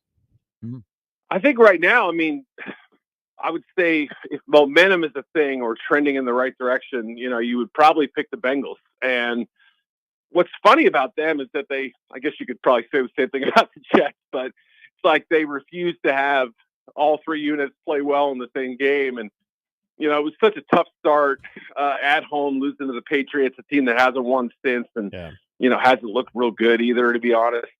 That game just cast a pall on the season. If they win that one, it's what a difference it makes. That one win really does feel like a season changer in some respects. But the Jets right now already made a head coaching change, already made a play caller change, not only doubling down, but basically tripling down on this Rodgers thing when it hasn't looked right. We've even heard reports that, again, I don't know if I put a lot of truth in them, but Garrett Wilson's name is now maybe being floated out there in trades, and Mike Williams the week before, and that drama with him dropping the pass and skipping practice, and they can't get Breece Hall unlocked. They can as a receiver, but running the football has been a little tougher. So, man, there's just so much to work through. The defense has underachieved. I would probably pick the Bengals, but reluctantly, I guess those two.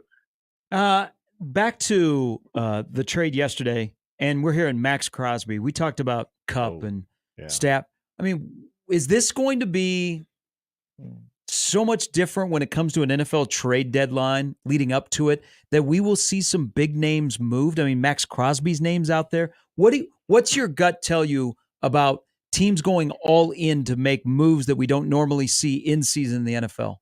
Yeah, it's become a bigger deal. I think teams have become a lot better at managing the salary cap and kind of handling in-season adjustments like that. I think that's been a big thing. I remember, when I started out in the business, I called Ron Wolf up, who was like the one guy who did make trades, and said, why aren't there more trades at the trade deadline? Let's make it like baseball. Come on. And he didn't disagree with me, but it's funny how that conversation sticks out now because every year it feels like the activity ramps up a little bit more. It ramps up now in August too.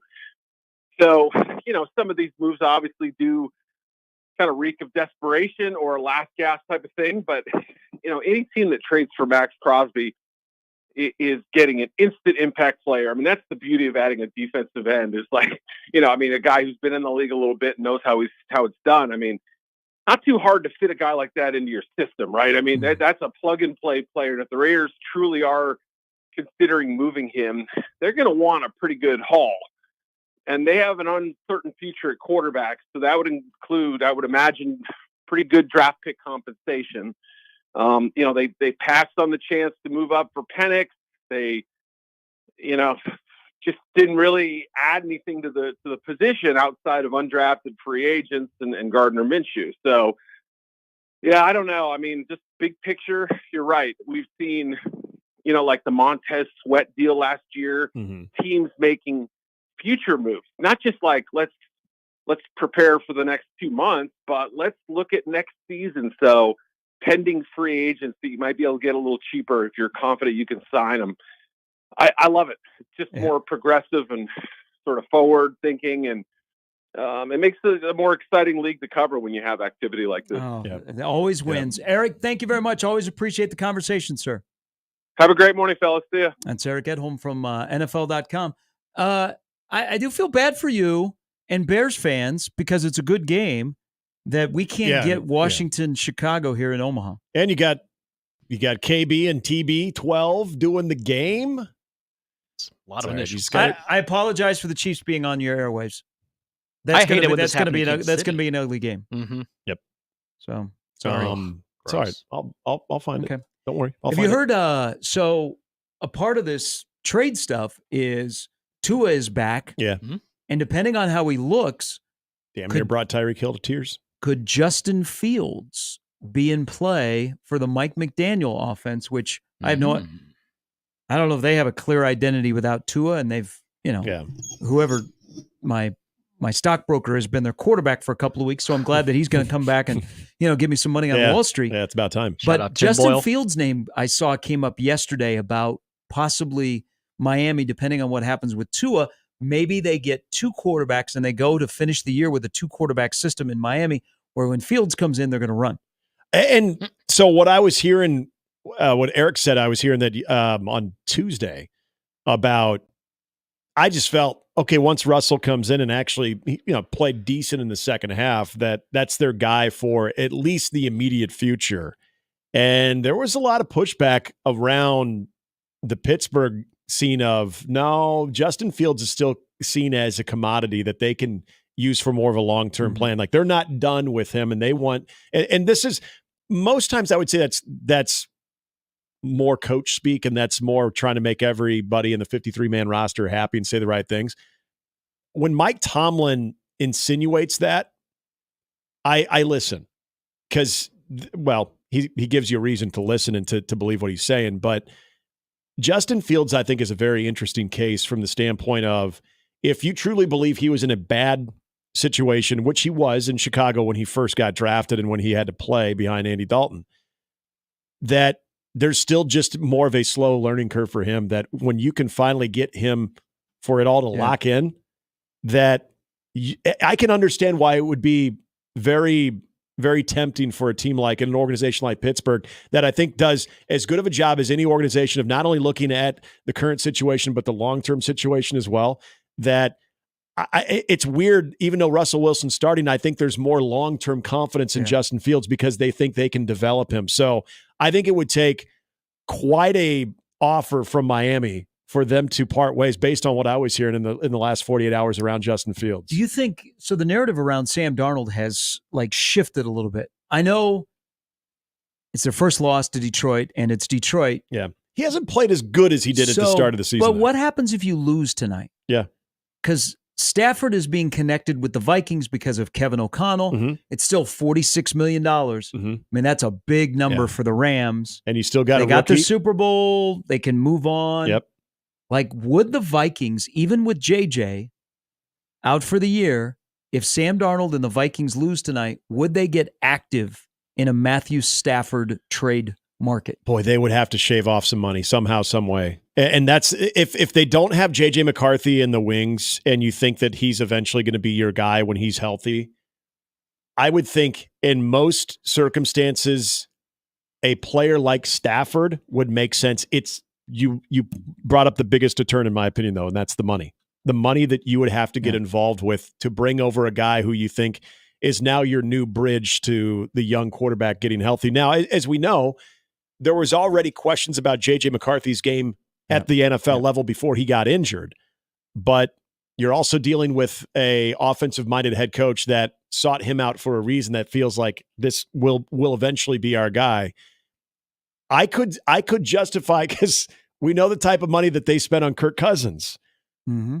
Matthew Stafford's a better Kirk Cousins. I don't care what anybody says about Kirk Cousins, and Stafford is just, even with his age, is a major upgrade. You're an organization that has spent that type of money at the quarterback position before. If you look at that as a 2-year plan as opposed to just a 1 year, I could spend that money. If it's a 1 year or just the rest of the year, I don't think you can do it. Especially if you start the year 5-0 and you like some of the pieces you have. Oh gosh, can you imagine Stafford throwing to that receiving core?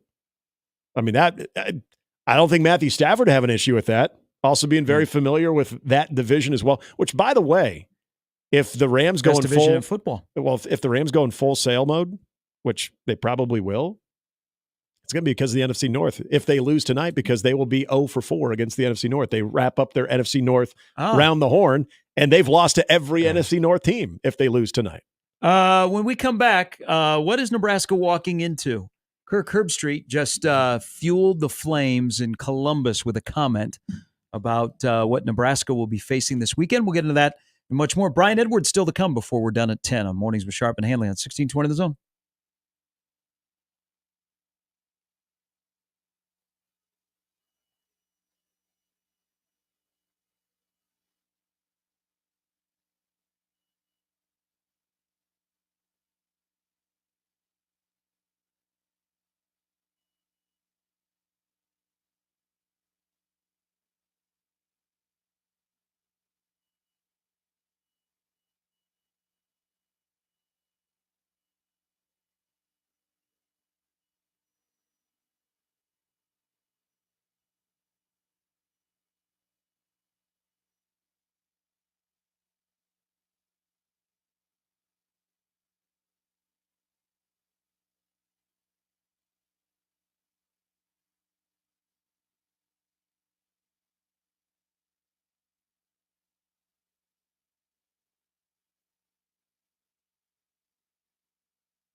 The band's legendary 1976 farewell concert, The Last Waltz, sailed as the greatest live concert event of all time. You could experience that magic, the historic night, with a new star-studded lineup with the Life is a Carnival Last Waltz Tour 24, Tuesday, October 29th at the Orpheum Theater.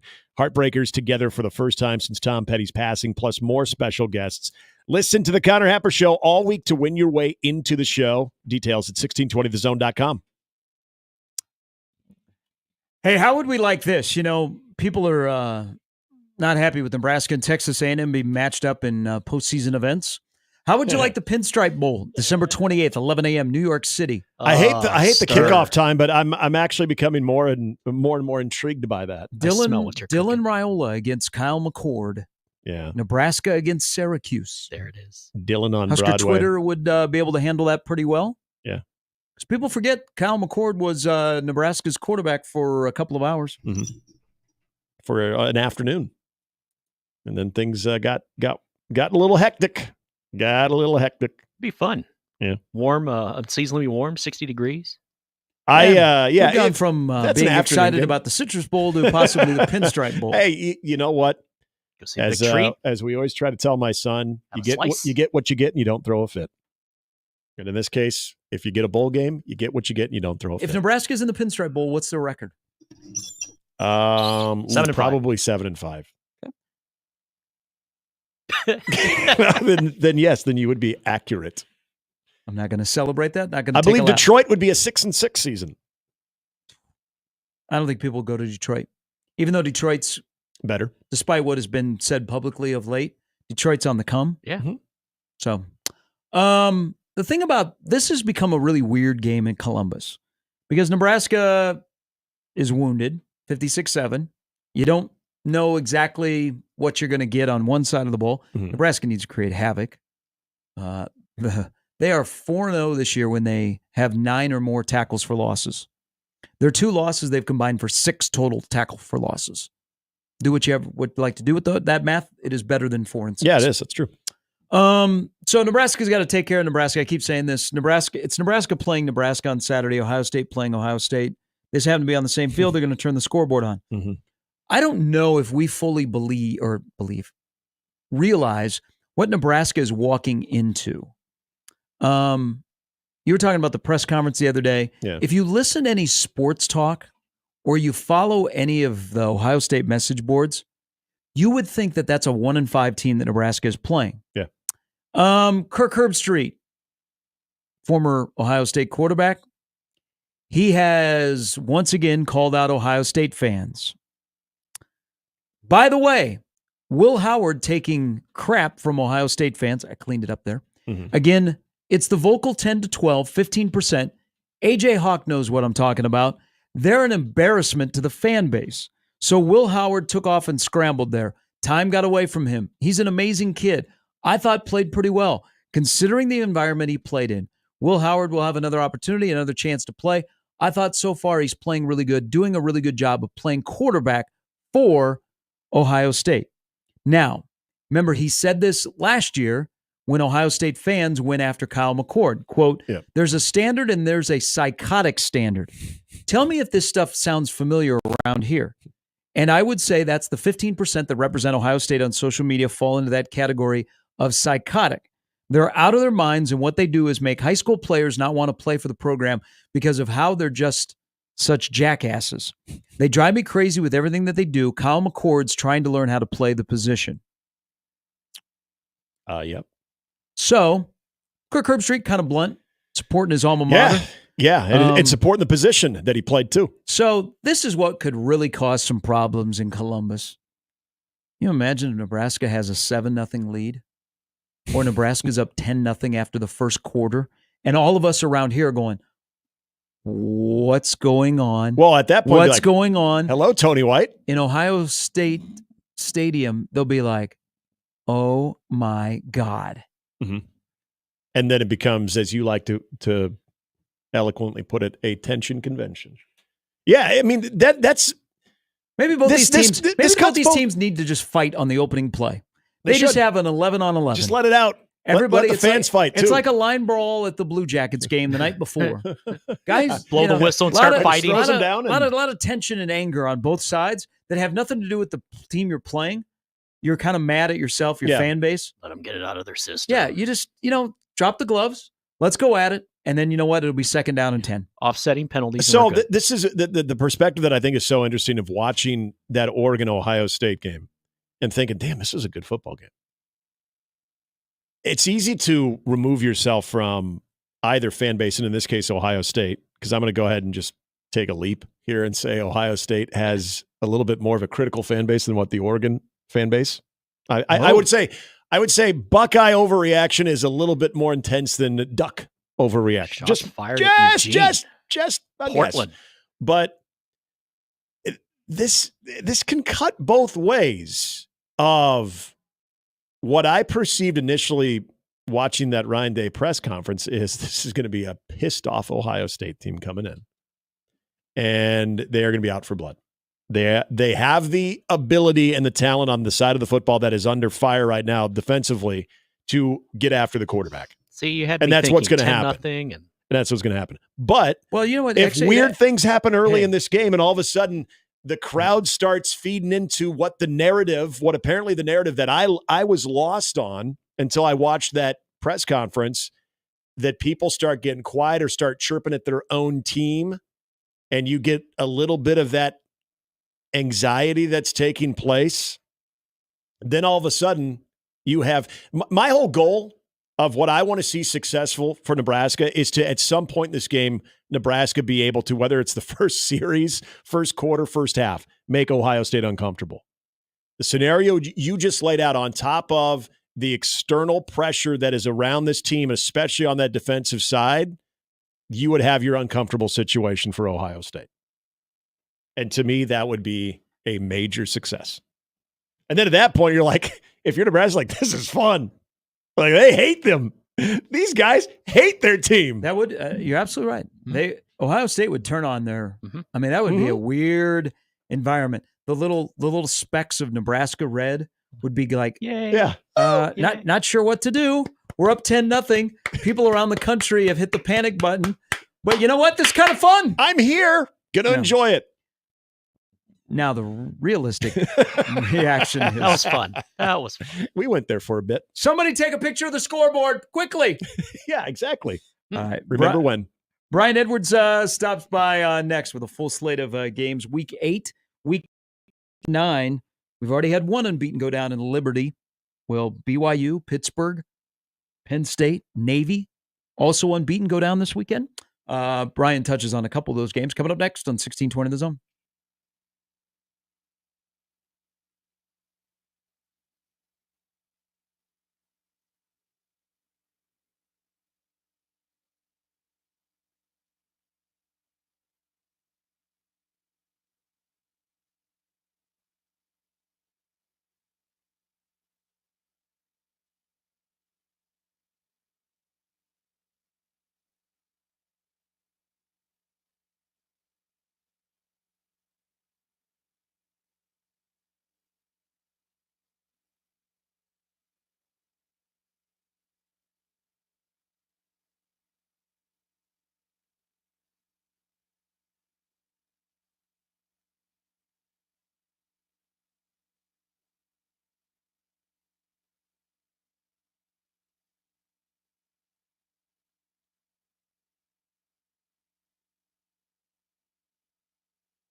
All right, time to welcome in the senior handicapper, Vegas Insider. He is Brian Edwards, who is very, very excited because Billy Napier, with a strong finish, is going to keep his job at Florida. Mhm. Coming off a bye week, pull off an upset over Georgia next week in Jacksonville. Good morning.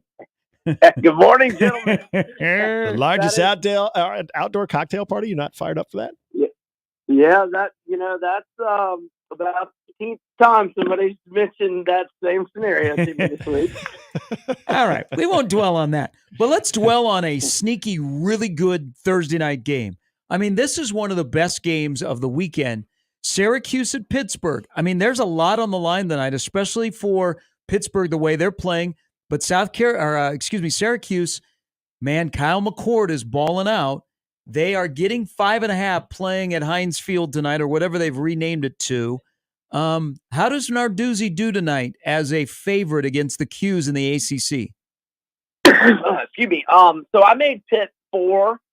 So I'm going to go with Syracuse. And I was able to get a 6. I'm not sure if there's any 6s left. I think of 6 as a key number, and you don't have to pay extra juice. So, maybe if you're anyone tailing me, but maybe buy that half point to 6 for minus 120 juice. So Syracuse has won 3 in a row, back-to-back wins at UNLV and at NC State. And that was a pretty brutal spot going to Raleigh, after flying across the country to Vegas and then back to Syracuse, then down to Raleigh. So even though NC State's struggling, that's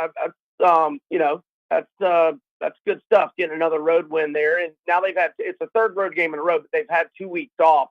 And like you said, McCord has been fantastic. 65.6 completion percentage, 2,160 yards passing, 19-6 TDI and T ratio. I like the running back, LaQuint Allen.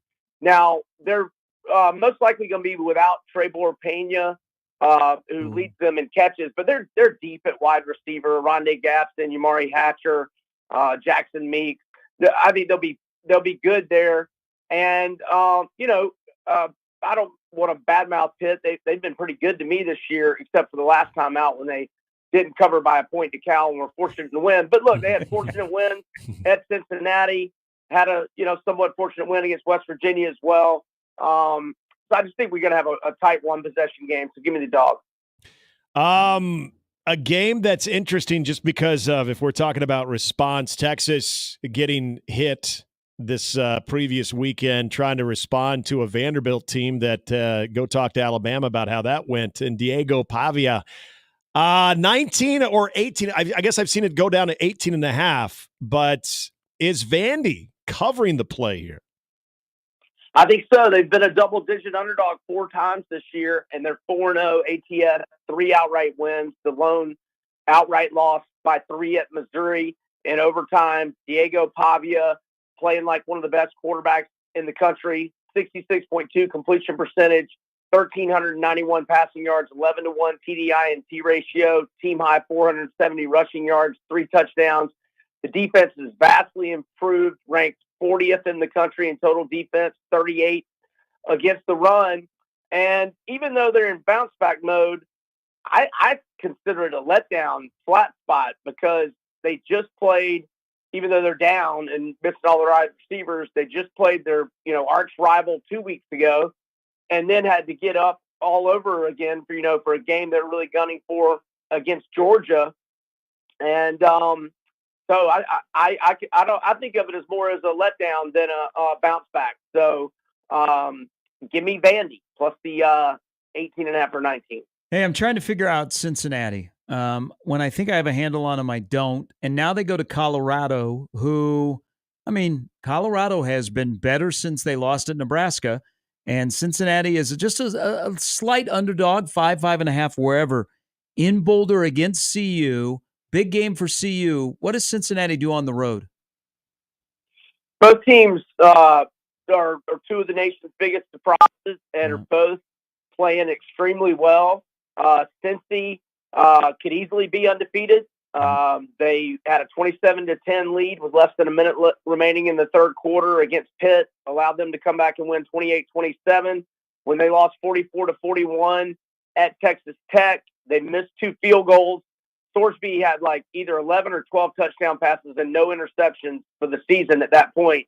And they were driving in the third quarter and he threw a pick six that went back the other way, a long way, during a drive, that was promising. So it was a huge swing in the game. They still covered for me in that game. They closed +3 in that game, but I had them +4 from early in the week. So Pittsburgh's won 4 of its last 5, going 4-0-1 against the spread, but 5-0 ATS in my mind. They're 1-0-1 ATS as an underdog. They won outright at UCF, and then the push against Texas Tech, which again was a win, spread cover in my mind. Thorsby, 67.2 completion percentage, 1,928 passing yards, 13-4 TDI-NT ratio, 6 rushing touchdowns. I love Kiner, the running back, and the defense shut Arizona State down last week, albeit, with y'all's good friend Jeff Sims at QB. Give me, I think it's a toss-up game outright. Give me Cincy +5 or 5.5. Okay. B, I don't know if you know the answer to this. The last time Miami was favored by 21 points against Florida State, but that's where we are right now going into this weekend. 2 questions. The over possibility, or is the 21, is that a little too much in your opinion for Miami versus a struggling Florida State team? Look, I'm not against betting Miami. However you want to bet them, first quarter, first half, -21 for the game. But I think the best way to attack it is Miami's team total over 37.5 points. They have had the following scoring outputs this year: 41, 56, 62, 50, 38, 39, and 52. So they've gone over 37.5 every single game. They're number 1 nationally in both total offense and passing yards, and number 2 in scoring with a 48.3 points per game average. Cam Ward, 24-5 TDI-NT ratio. Now the Noles, they haven't given up more than 29, but once. That was 42 at SMU, but they haven't faced Miami's offense yet. They're not getting any help from their. They aren't going to get any help from their offense in terms of getting them rest, etc. So, yeah, Miami's team total over 37.5 is my favorite play, but again, I'm not against betting Miami however way you want to. Hey, great game in the SEC. Monster game. Texas A&M, LSU. The Aggies are a slight favorite. I have no idea what LSU team will show up, but I will watch this game. How will we win money on this game? Well, I'm 1-2 this year in LSU games. I've gone against them 3 times. My only winner was South Carolina.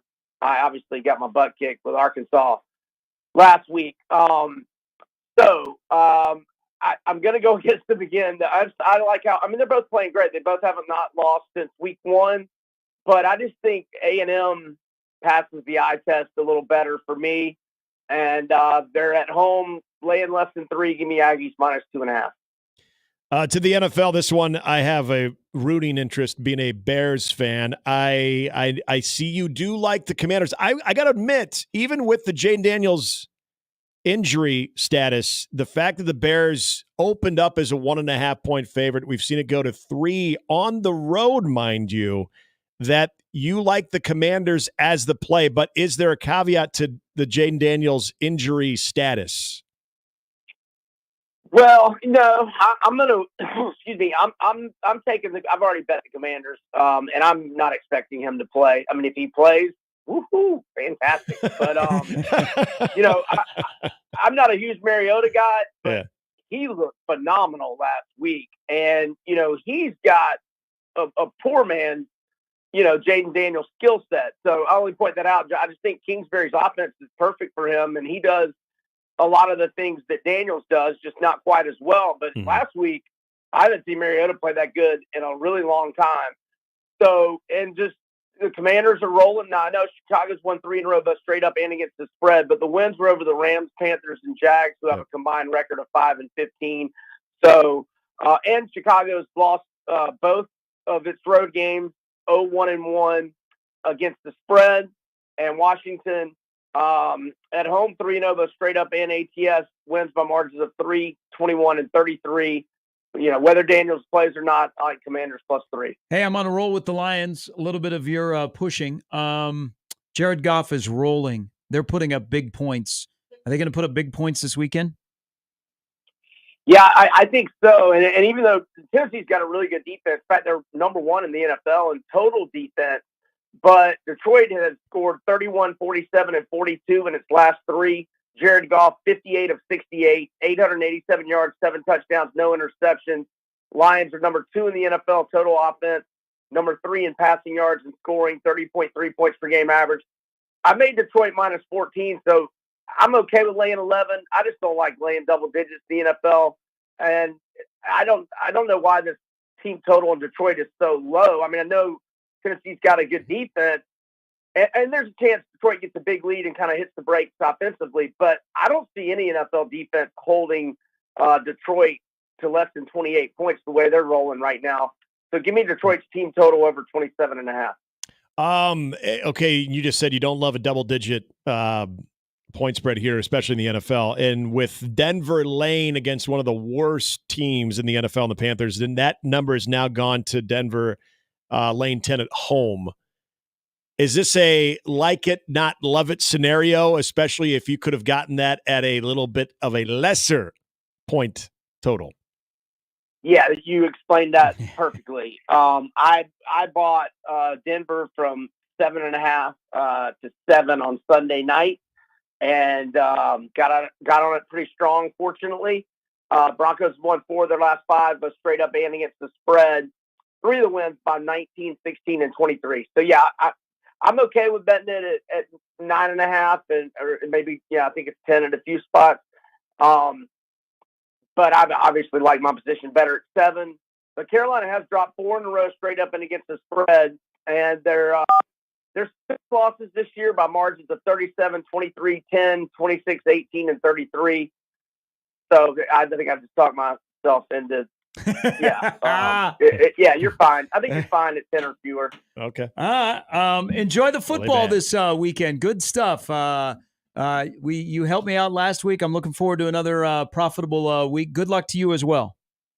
Thanks, gentlemen. Good luck to y'all, and appreciate you having me. That's Brian Edwards, Vegas Insider, senior handicapper. You can follow him on Twitter at VegasBEdwards. It always works out when the guy who started the season who gets benched and then has to play because the other guy got in a car accident and injured his thumb. It always works out well. So, I mean, if you're a Carolina fan, hey, get excited. Bryce Young's back.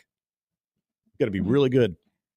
I feel for Carolina fans. He got perspective. He watched Dalton on the sideline. He got to see the game in a different view. He's going to come back. Football or basketball. Man. Brandon Miller has a great dunk last night and then gets hurt. But the Hornets messed up. What are they doing? They won a game. Yeah. LaMelo Ball was really good. He was really good. Are you saying they need a tank? Yes. Tank for flag. LaMelo was outstanding. Tank for flag. I mean, he is right there in the Carolinas.